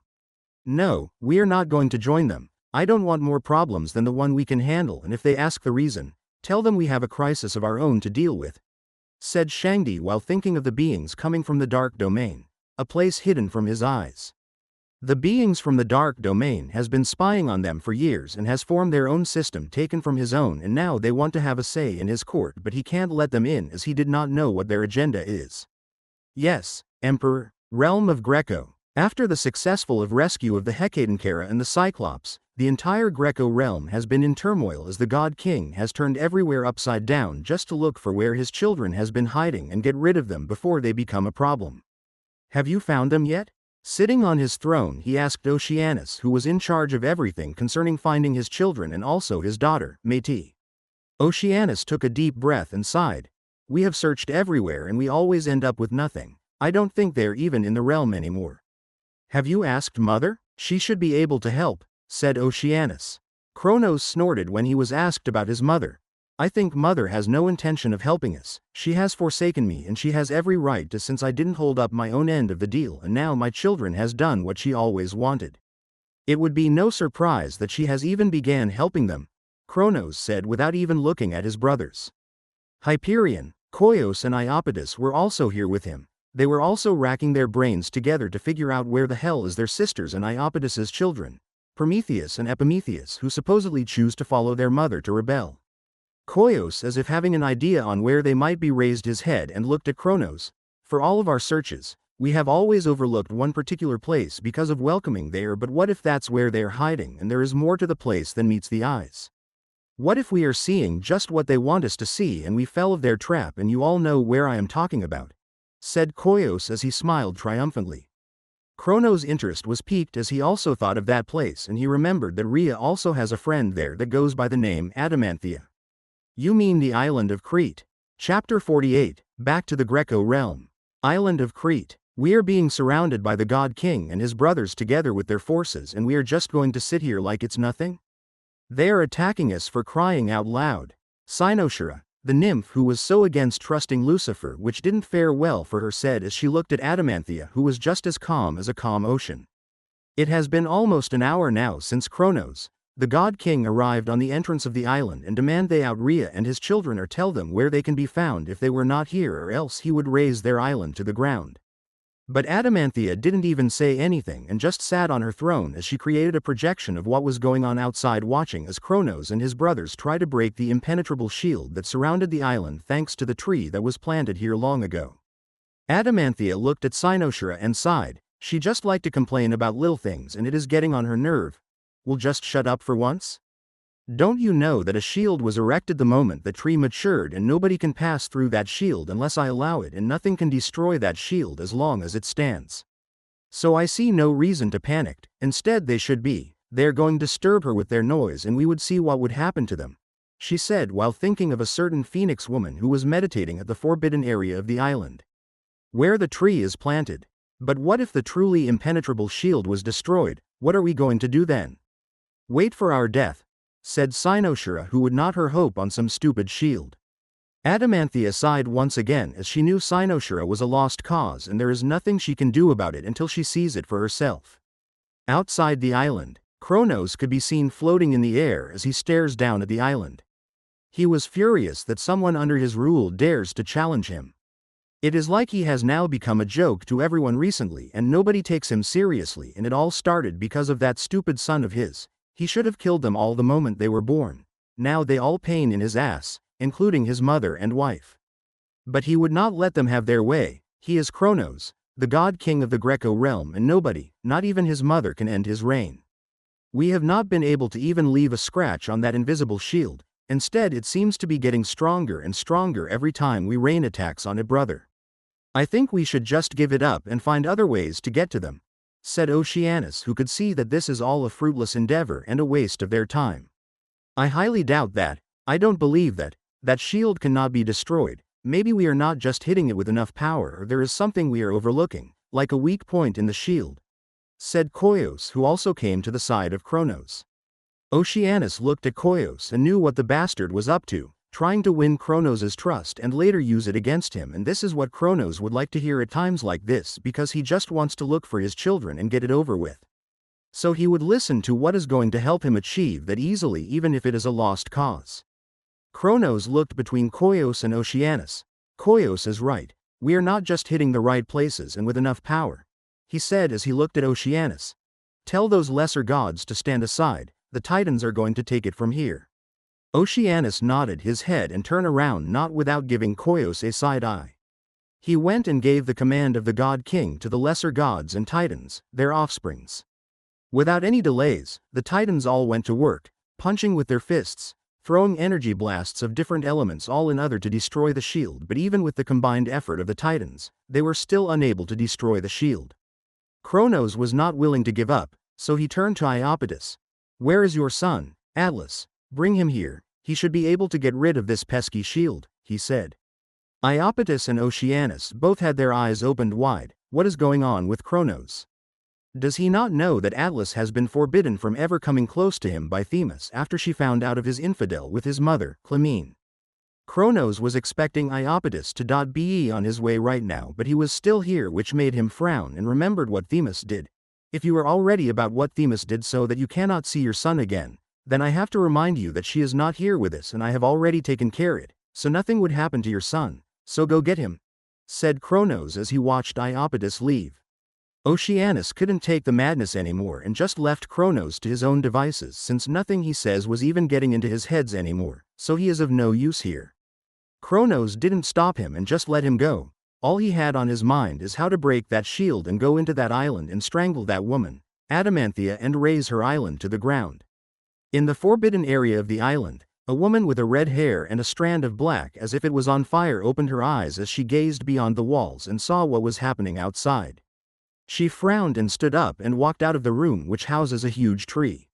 When she got out, she didn't even speak to anyone and just walked to where Adamanthea was, but paused when she saw her and transformed into her phoenix form and flew away from the island. The Titans and the lesser gods were terrified when they saw a giant bird caught on fire coming their way. "Brace yourselves," shouted Kronos as he raised a shield around himself. But what happened next left them speechless, as the bird did not attack them but flew right past them and headed in another direction. Adamanthea, on the other hand, was confused as she knew that Feng Huang was coming to ask her what was going on, but suddenly transformed and flew away. "Let me just deal with Kronos for now before I think about that stupid and arrogant bird," said Adamanthea as she flew to the other side of the shield facing Kronos. "Why don't you come outside and talk to me? Why are you hiding behind your shield and acting all tough? Come out and face me, Adamanthea. I will give you a painless death after I get the information I want from you." "I assure that," Kronos said furiously while looking at the face of Adamanthea, who still appeared calm even in a situation like this. "I'm not here to listen to your threats, I'm actually here to give you a warning. Leave here while you still can, because once she comes back from wherever she went to, I assure you that you are going to meet your doom. And another piece of advice. This island is under the protection of Lucifer Morningstar, and you don't want to get on his bad side, I assure you that," Adamanthea said before she turned around and left Kronos, who was clenching his fist in anger. Even a mere nymph is talking to him this way. Is that how he has been looked down upon? "How dare you!" he shouted at the top of his lungs, making the lands quake. The air became violent and the oceans and the seas went into rage, telling everyone in the Greco realm that the God King is very, very mad. "Calm down, we have to leave right now. We don't want to mess with the devil, brother," said Hyperion. Before Koios could persuade Kronos to not listen to Hyperion, he got the "I dare you" look from Oceanus, making him take a step back. Kronos reluctantly left with his forces and sent someone to tell Iapetus to forget about getting Atlas, as they could not get anything from here anymore, and he was now sure that Rhea and his children are not here. Meanwhile, Adamanthea saw all of these and smiled, knew he will fall for it. Mount Olympus. 4 figures appeared on Mount Olympus and looked around and found out that it was weirdly quiet. There Lucifer, Aphrodite, Burial and Tainkong. Lucifer closed his eyes as he felt the life force of people on the mountain. "I guess we came to a deserted part of the mountain," Lucifer said as he led them to where the others were, when he felt a presence flying at their direction with extreme speed. "She came really fast." As Lucifer said this, the group saw a giant burning bird appeared in the sky and slowed down as it got close to them. The bird transformed to human and landed when she finally got close to Lucifer with her head bowed. "Welcome, Master." Chapter 49, Amiel meets the girls, 100 years ago. "I would like to know why I was disturbed from my sleep, sister." Amiel turned to see Coriel beside her with a frown on her face, hinting at how she did not like she was disturbed. Amiel smiled sheepishly as she pointed at the hordes of dark creatures rushing at them. "I'm sorry, but I kinda need your help with them. I don't know why they keep coming at me even when I destroyed them over and over again," she said as she readied herself for the next confrontation with those pesky dark creatures that refused to just let her be. Coriel sighed when she saw this. "And you choose to call out every other choices you have," said Coriel before snapping her fingers, and all the incoming creatures fell unconscious. Then she turned to look at Amiel. "Also, don't you know that there is someone sending these creatures to attack, and all you have to do is locate the person doing this and get rid of them and your problem would be solved?" After she said that, she turned around and wanted to leave when Amiel heard her hands. "Why are you trying to leave? Since you are here, why don't you see to the end of it? Come on, it will be fun, you and me, together fighting a bad guy." "How many people could say that?" Amiel said while smiling at Coriel, who did not fall for her nonsense. Amiel also did not give and still persuaded Coriel for a long time, even went as far as making a deal with her so that she can stay back and join her. After much begging and persuasion, Coriel finally relented. "Fine, but you owe me one after this," said Coriel as she looked at Amiel, who was all smiles. Amiel nodded before cracking her knuckles and traced where the dark creatures might be coming from through their energy signature and found out that it was not that far from where they currently are. "Gotcha. Let's see how you can be able to his now," said Amiel as she made her way to the location, followed by Coriel, who has already created a cloud on which she sat on. Meanwhile, in a location not far from Coriel and Amiel, a blue-skinned man sat with his legs crossed together. He opened his eyes as he sensed that he has been discovered. He quickly stood up and summoned countless dark creatures and surround him. "I wonder how she found me this quickly, but I do not need to panic. Together with my demon army, I should be able to deal with her," he said as he also brought out his weapon and got ready. It didn't take long for Coriel and Amiel to arrive and saw the man surrounded by the dark creatures from earlier, but this one's appeared to be stronger than the last. Hey, blue-skinned man, how do you want to die? I promise I will grant you exactly what you wish, and I can also make it more grand as a bonus for attacking me without any reason, using your pesky creatures for that matter, said Amiel. Even though she seemed funny when saying that, the blue-skinned man and Coriel could see the trace of anger in her eyes, showing that she was clearly annoyed by the man. What is your name? Coriel asked. Shiva, and I don't plan on dying today nor any other time, said the blur-skinned man, who turned out to be Shiva, the primal god king of the Hindu realm. Amiel did not understand why Coriel asked the blue-skinned man his name, nor did she care. All she wants is to get rid of him and be done with. Without wasting any more time, she released an energy blast that destroyed all the dark creatures with exception of Shiva, who anticipated the attack and created a shield around himself. But even with the shield, Shiva was not without injuries to show how serious Amiel is to destroying him. Amiel smiled when she saw that the blue-skinned man survived her attack. You are quite resilient. I wonder how long you will last, she said as she released yet another blast at him. Seeing the energy blast coming his way, Shiva quickly summoned his demons to use as cannon fodders and buy him time to prepare an attack of his own. Coriel did not want to interfere, but she told Amiel she would help, so she has to do so. So she restricted the movement of Shiva after he summoned his dark creatures to prevent him from leaving, making him take the energy blast head on. Cough, cough. Shiva coughed out a mouthful of blood after being on the receiving side of that blast. I never thought there would be two of them, and the second is very proficient in hiding her presence, which makes it hard for me to detect her. This is going to be a problem. I should call for backup. I can't handle the two of them alone, Shiva said in his heart as he used his mind link he has with his brothers and asked for help. Tisk, tisk, tisk, you and this your puppets, don't you have anything else other than to summon them? But I have to say, I envy your ability to summon this dark creatures. They do come quite handy sometimes, but not in your hands, which is why I will be taking it for myself, said Amiel with a crazed smile on her face as she appeared before Shiva and dug her nails into his chest as she absorbed his divine power to summon those dark creatures, and also robbing him of ever creating those dark creatures again in the process. Arg, erg, Shiva cried out in pain as he was being stripped of something he was created with, something that was within his very soul and should not have been possible to be separated from him, but someone is doing just that to him, and it was extremely painful. His cries filled the void, which to Amiel was a pleasing sound and a tune to dance to. After a while, she was finally done. She felt a newfound power within her and instantly knew how to use it. She smiled as she looked at the broken down body of Shiva that was floating right in front of her. Now that's the state I want you to be, she said as she condensed a ball of pure demonic energy into a ball and pointed it at Shiva. You picked a wrong day and a very peaceful way to mess with me.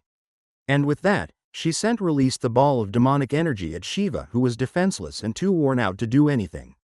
But to the surprise of both Coriel and Amiel, the attack did not get to Shiva like intended but disintegrated into thin air before it could get to him. Sorry, sister, I have use for him and I cannot let him die just yet.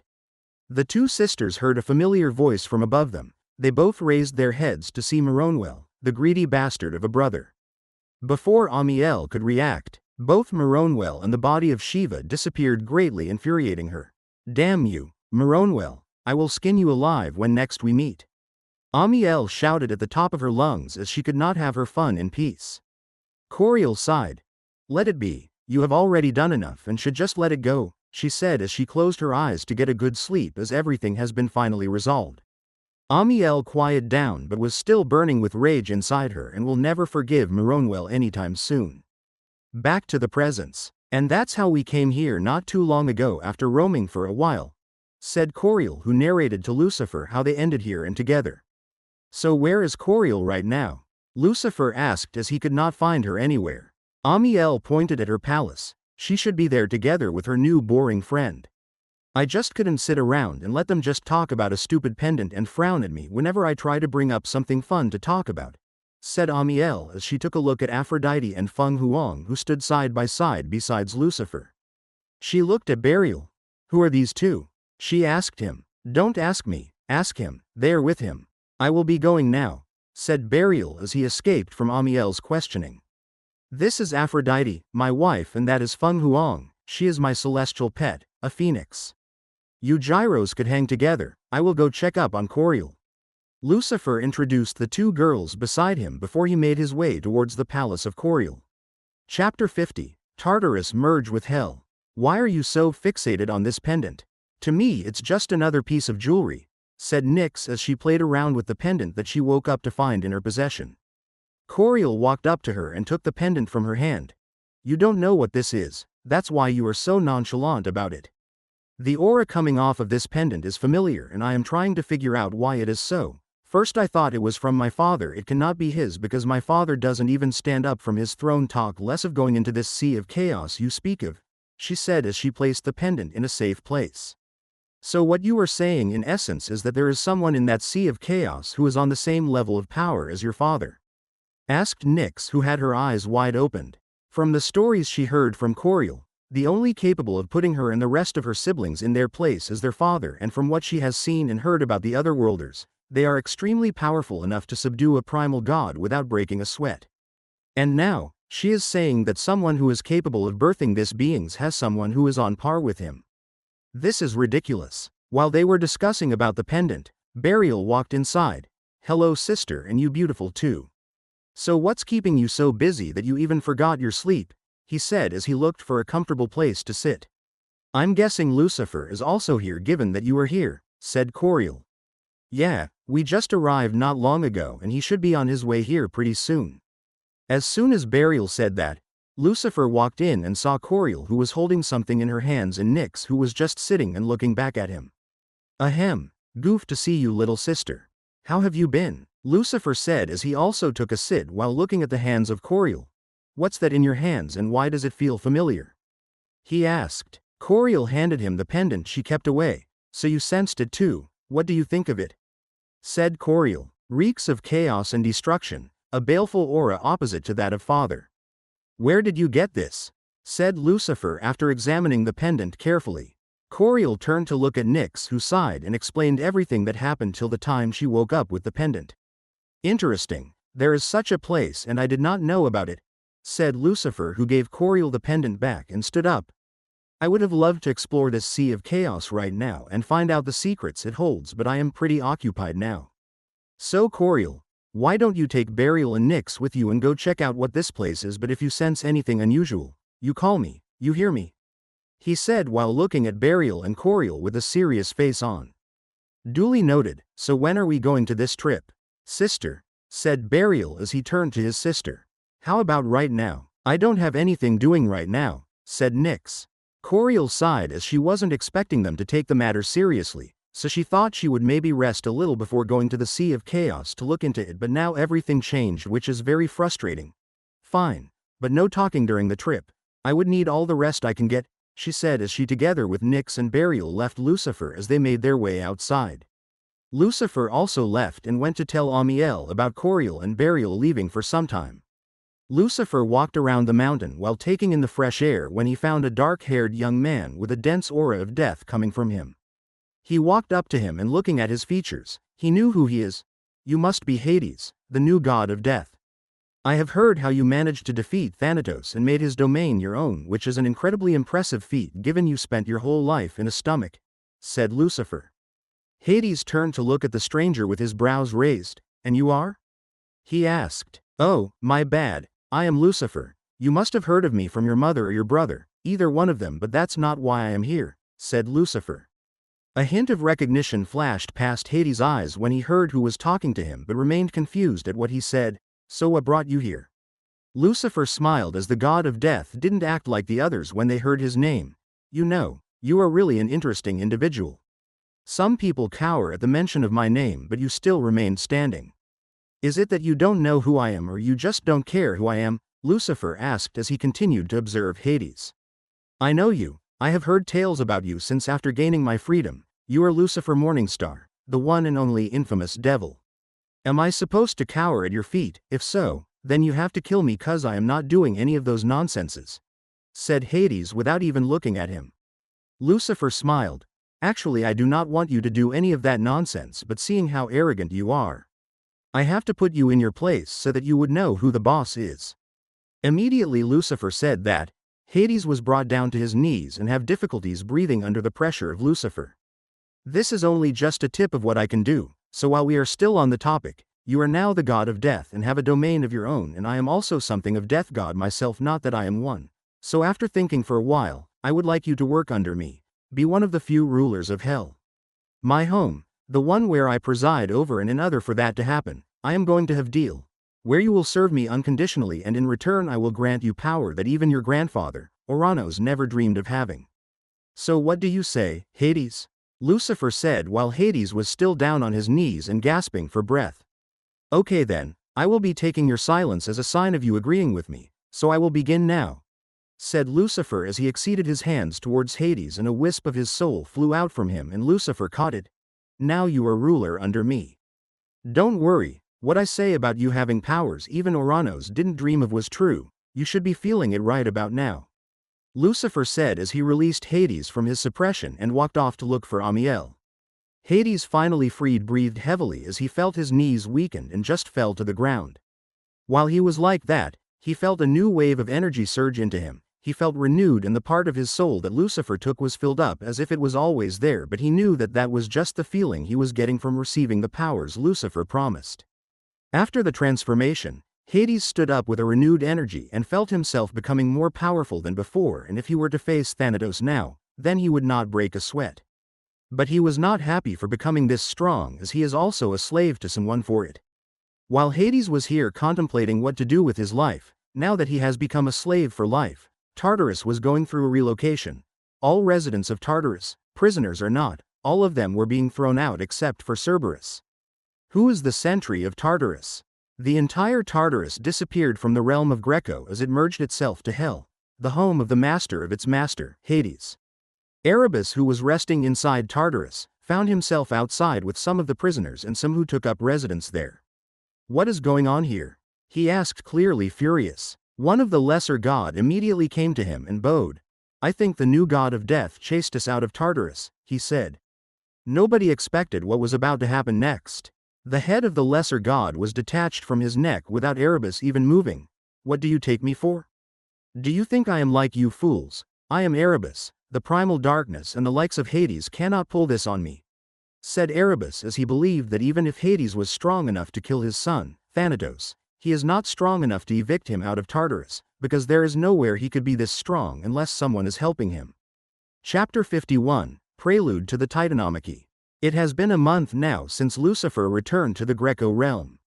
A lot has happened since then, and now the Olympians are now ready to face the Titans and end their rule to usher in a new era. Today, Lucifer, Amiel, Gaia, Rhea, Themis, Mnemosyne, Adamanthea and Métis, with Zeus and his siblings and Epimetheus and Prometheus, all gathered together to plan their next course of action. Why don't we all just attack the Titans with full force, using the element of surprise to our advantage, said Poseidon. Métis shook her head as that was not a viable plan. We have already used the element of surprise on the Titans when Zeus rescued you. We won't have the chance or given the chance to surprise them anymore. They will be alert at all times. Even the mere birds flying in the sky is a suspect to them, so I don't think we should do that, she said as she waited for any other person to voice out their opinion. What about you draw them here, or you come out of your hiding telling them where you are? I bet that would kickstart the war you all are desperately looking for, Amiel said, which surprised everyone as they thought she would just be a spectator just like her brother. Amiel raised a brow as she was being stared at. Why are you all looking at me like that? She asked. Lucifer smiled as he looked at his sister but didn't say a word and just focused back on the meeting taking place in the room. What she said is what I also had in mind. Since we are planning to start a war with the Titans, then we have to come out and declare war on them, said Métis, who got a frown from Amiel. If that's what you say, then we will do just that, but how do we go about this?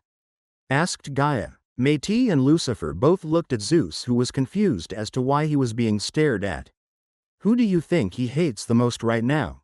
Said Lucifer, who drew all of their attention to him. He wants nothing more than to strangle you to death with his own hands and end this war before it even starts. So what do you think he will do when you announce yourself a ruler of MT? Olympus and the people who resides here, not following the rule he sets, and also have the full support of Tartarus and the island of Crete behind you. Lucifer paused for a second as he looked at all the faces of everyone present here and seeing that they were not even blinking. He continued, "He will take it as you challenging his rule, and since you have out yourself to the world, then he will send his army marching to Mt. Olympus in a matter of seconds to have you all eradicated. That's what he will do, as they can be no two kings under the same sky, and that's the way you announce yourself to the world." Lucifer finished as everyone present nodded, as that was the best way to get Kronos to act and spark the beginning of the war. "I guess that answers all the question. And since we don't have anything more to say, Zeus, why don't you go announce yourself to the entire Greco realm?" said Rhea, who was happy that everything is falling into place for her son. Zeus nodded as he along with his siblings went outside to carry out the next phase of their plan, announcing themselves to the world and giving out their location to their father and take him out in one move. "Wait, are you going to let them have the mountain? You can't do that. I was the one who found it," Amiel complained after the Olympians left to her brother Lucifer after she figured out he was going to give them the mountain. Lucifer turned to look at his sister. "Come on, do we have to do this now?" he asked, to which she nodded. He sighed, "You know very well that this is not our home, and sooner than later we will have to go back willingly or forced to. We don't belong here, and we being here, interfering in their lives is unbecoming. So why don't we just let them have the mountain if it is going to be empty in the nearest future?" he said, trying to make Amiel understand. He knows he being here is already interfering with history, and dear old daddy will not be very pleased, and he is even surprised that our hasn't sent any of the angels or archangels to come tell them to go back to hell, where they belong. "Fine, if that's the case, then I will allow it, but they must build a statue of me and tell their future generation that I was the one who led them to this mountain and made a home for their people and also helped them in winning the wars," she said as she stared at Gaia, Rhea, Adamanthea, Themis and Mnemosyne. "Fine, isn't it just a statue? That's not hard, but about the second part, I don't think that would be necessary," said Gaia. "Fine, do what you want, but I want to see my statue before I leave, and I don't want you to use your divine powers or whatever you called it, as that would not be a worthy way to show my worth." With that, Amiel left to meet up with her new friends, Aphrodite and Feng Huang. "Realm of Shinto, are you sure this what you want?" "Yes, father, this is what I want. I don't want to be a god king anymore. You can make Tsukuyomi or call back Susanoo. They are also fit to become god kings if given the proper training like me." Ever since Amaterasu returned to the Shinto realm, she has been looking for the right time to tell her father her decision to forfeit her claim to the god king title and her decision to leave the realm and go be with Lucifer, but she hasn't found the right time to tell him, not until today. Izanagi sighed as he ruffled his hands through his precious daughter's hairs. "What made you change your mind? Last I checked, you were okay with being the god king of the Shinto realm, but now you are telling me that you are going to give up on that dream? There must be something you are not telling me. Spill it out," he said. Amaterasu took a deep breath as she was about to drop a bombshell on her father. "During my stay at the realm of Pangu, living with him, I have felt something that I thought I will never feel in my life, the sound of my heart beating the moment I see him. Father, I don't know how to describe it, but all I know is anytime I'm with him, nothing else matters," she said with smiles plastered on her face. Izanagi didn't even need anyone to tell him anything, as he already knew who she was talking about. "Don't tell me you have fallen in love with that devil. How did this happen? You were supposed to go see just what kind of person he is, whether he can be reasoned with or someone who is a threat to our cosmos, not fall in love with him. Why did Yo have to fall for his charms? Why?" he asked her with a frown. Amaterasu frowned when she heard her father talking about the man she finally felt something for, as if he was some kind of monster. "First of all, father, he has a name and it is Lucifer, and second of all, he didn't place a charm on me. He is a nice person that shows compassion to his loved ones and is ruthless to his enemies. He would do anything to protect me, even if it means going against the entire cosmos. That is just the kind of person he is. Come on, you would also love him if you get to know him, and when I say love him, I don't mean that way. Just give him a chance. I can contact him to come right now if you want, so that you can see just what type of person he is," she said, trying her very best to convince her father into agreeing to allow her to be with Lucifer, as she did not want to have a beef with her father. Izanagi sighed while looking at his daughter, who was usually quiet all the time but have said so many things just in the last few minutes of them talking just because of one man. "Go ahead and call him. I want to meet the man who has my daughter wrapped around his fingers already," said Izanagi. "He does not have me wrapped around his fingers. said Amaterasu as she closed her eyes and used the one-time linking item Aphrodite gave to her to call on Lucifer whenever she was ready. Immediately she did that, a blinding light engulfed the item and a man appeared in their view. That was quite fast. I was expecting something like 1,000 years or so, but I guess I have won your heart already. Huh? The man said, only to pause as he felt a presence of one of his siblings in this realm. What in the bloody hell is he doing here? Chapter 52, Prelude to the Titanomachy 2. What in the bloody hell is he doing here? Lucifer said after sensing Samael in the Shinto realm and was curious, but that's not why he was here. He is here because of someone else. He is here for Amaterasu. We should get going, love. Something is about to come up and I don't want to miss it, said Lucifer while offering his hands to Amaterasu, who also took his hands. But before he could leave, Izanagi held him back. Hey young man, you can't just walk in here and take my daughter without acknowledging my presence, he said before turning to Amaterasu. Is this the man that you say has won your heart? He asked his daughter. Lucifer turned to see Izanagi and frowned when he saw him holding onto him tightly. Your hands would have been cut off this instant if you were not the father of Amaterasu, said Lucifer as he released himself easily from the grasp of Izanagi, and as a reminder. The likes of you can't call me a young man. I am by far old enough to the ancestor of your ancestor's ancestor if you had one in the first place, but you don't, as you are a primal god, and as for acknowledging your presence, I think I have shown enough respect to you by allowing you to keep your life, he said before finally leaving the realm of Shinto back to the Greco realm. Izanagi was shocked to see the attitude of Lucifer and how powerful he was to be able to easily release himself from his grasp and the aura he exuded just from him looking at his eyes a moment ago. Just who the hell is this guy and how did he manage to win the heart of my daughter? Said Izanagi before summoning his servants to call Tsukuyomi and send someone to fetch Susanoo. It is time for him to return home so that the battle of God King could commence. The Greco realm. That's a bit harsh, don't you think? Said Amaterasu after they arrived at the Greco realm. That's because he is your father. If it was someone else, then that would mean one less primordial god, said Lucifer while smiling at Amaterasu, who just sighed in relief that Lucifer spared her father.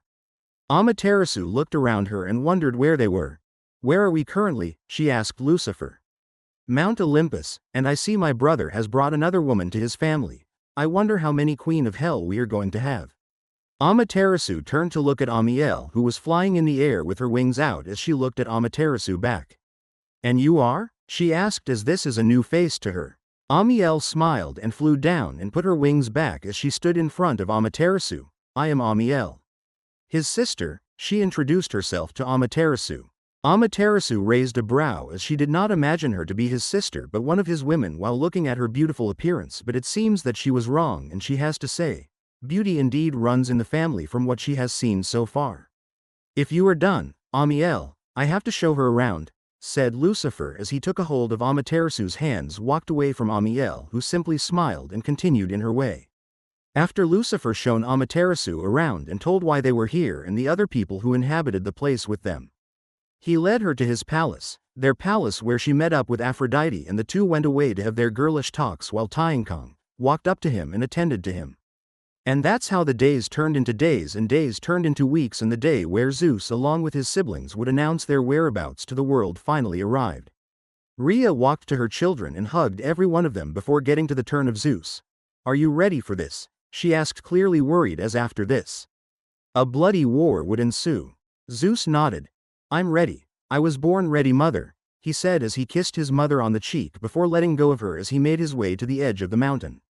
All inhabitants of the realm of Greco, I am Zeus, son of Rhea, and the grandson of the primal goddess, Gaia, and I am here to tell the whole Greco realm that I am now the new ruler of Mount Olympus and I am not under the jurisdiction of the god king. Together with my siblings, we will usher in a new era and you are welcome to come join us if you want. You know where to find us.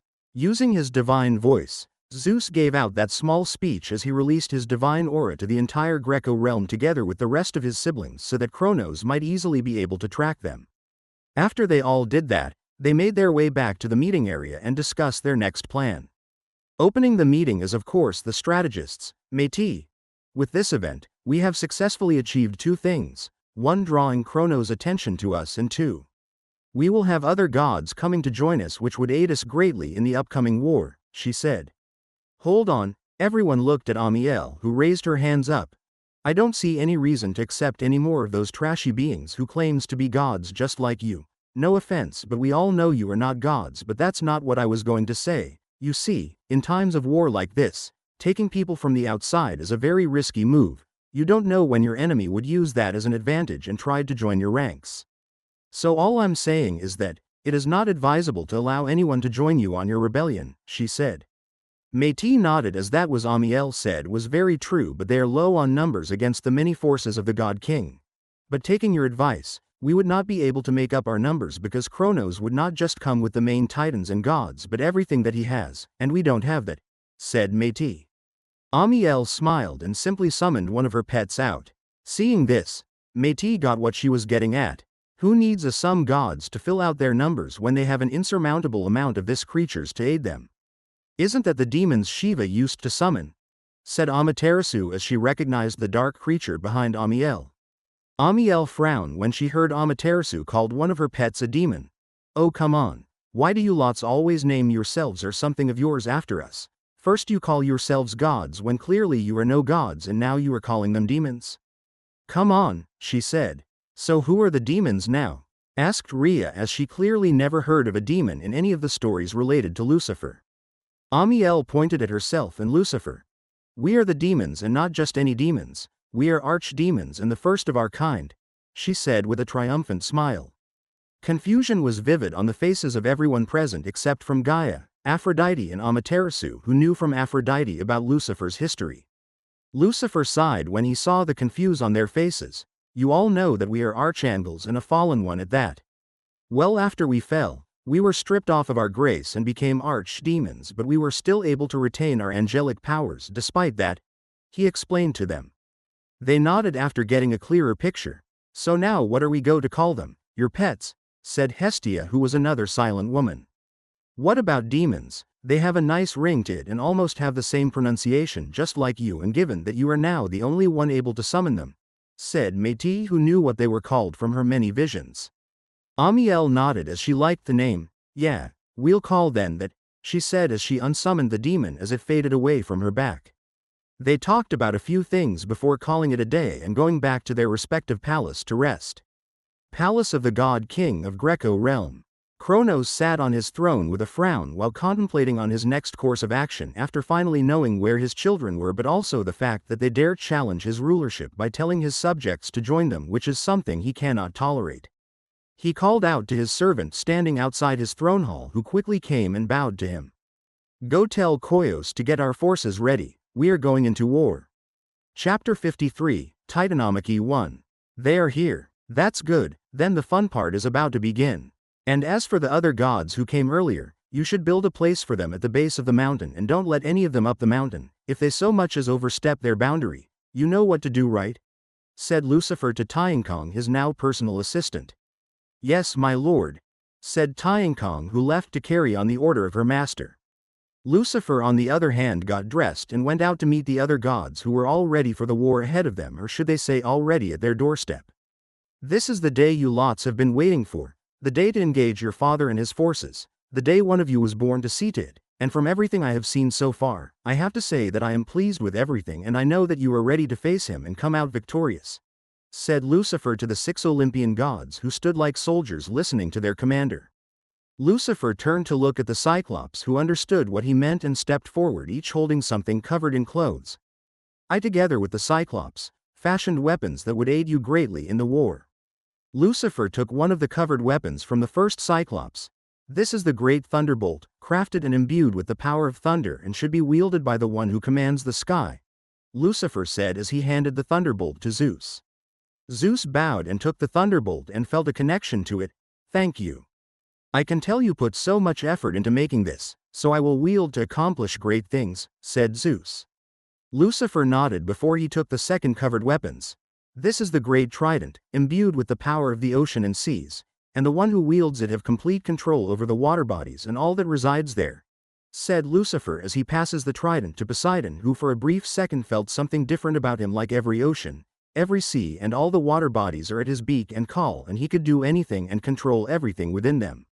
That's because Lucifer has given Poseidon the title, god of the oceans and seawaters, making him a domain god. Lucifer didn't want for Poseidon to thank him as that would take a long time. He took the last weapon and presented it to Hades. This is the helm of darkness. Once worn, it will bring terror and despair to the enemy, said Lucifer as he passed the final weapon to Hades. These are all celestial rank weapons and the only ones in the entire cosmos. Well, expect from the one I made for Bor. These 8 very powerful weapons that can even destroy a realm if it falls into the wrong hands, so use it wisely, said Lucifer before turning to the girls. Without waiting for her name to be called, Adamanthea stepped forward with tray in hand.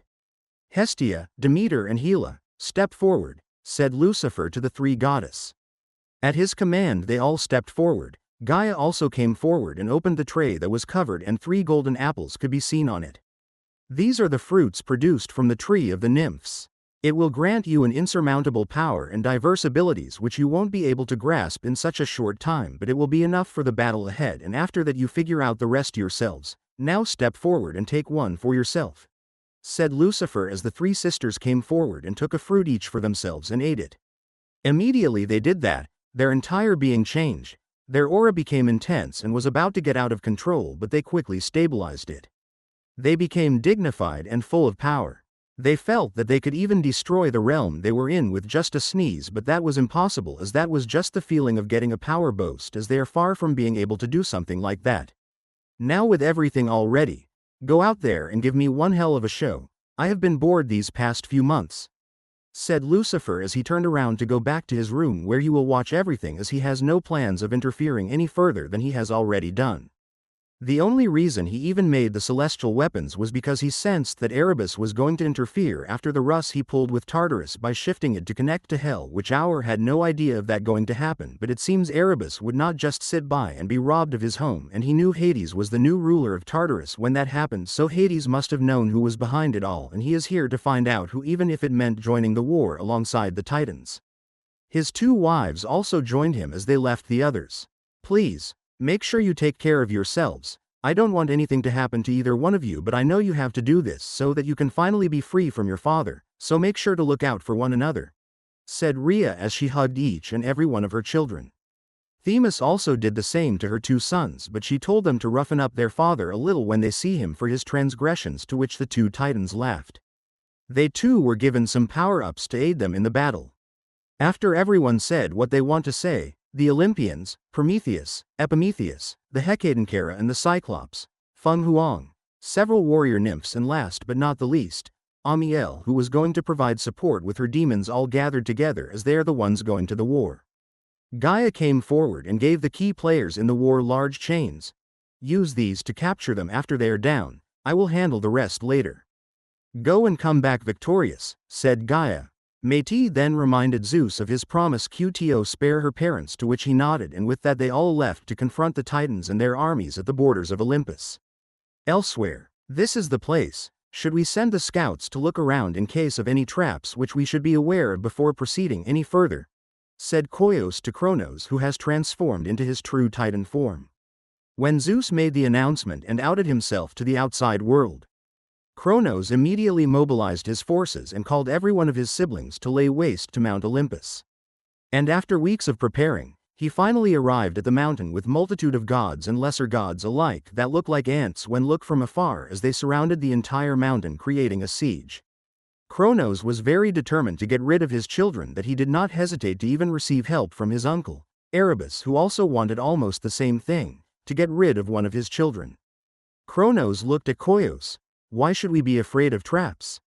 There is no trap. I would have told you to be careful if there was one, but there is none, and given you thought that brat called Zeus, I doubt they would resort to that trickery. Instead, what we should be focused on right now is when those brats will arrive, said Kronos, who was getting impatient to be waiting for this long just to have his children at his feet. Koios nodded and stood beside him and waited for the Olympians to arrive and get rid of Kronos while he gets rid of them. Oceanus, on the other hand, just shook his head as everything turned out to be this way. He wondered if this is the curse of their realm to have their children kill their father for the throne, or having a paranoid father that would even try to get rid of his children just because he was afraid of having his throne taken from him, which led to them actually doing so. Nothing knowing what to do anymore, as Kronos refused to listen to reason, He just have to accept the outcome of it and hope for the best. While waiting for the Olympians, a blinding light appeared in the sky. Thunder roars could be heard all around them as if announcing to them that its ruler has arrived. The ocean's waves became uncontrollable and the beast of the water all came out with a man holding a trident as they all bowed behind him. Their surroundings became eerily quiet and they all felt chills down their spine as a man covered in a dark robe emerged from the shadows with bident. They are the three brothers, Poseidon, Hades and Zeus, as they made their appearance on the battlefield. Show-offs.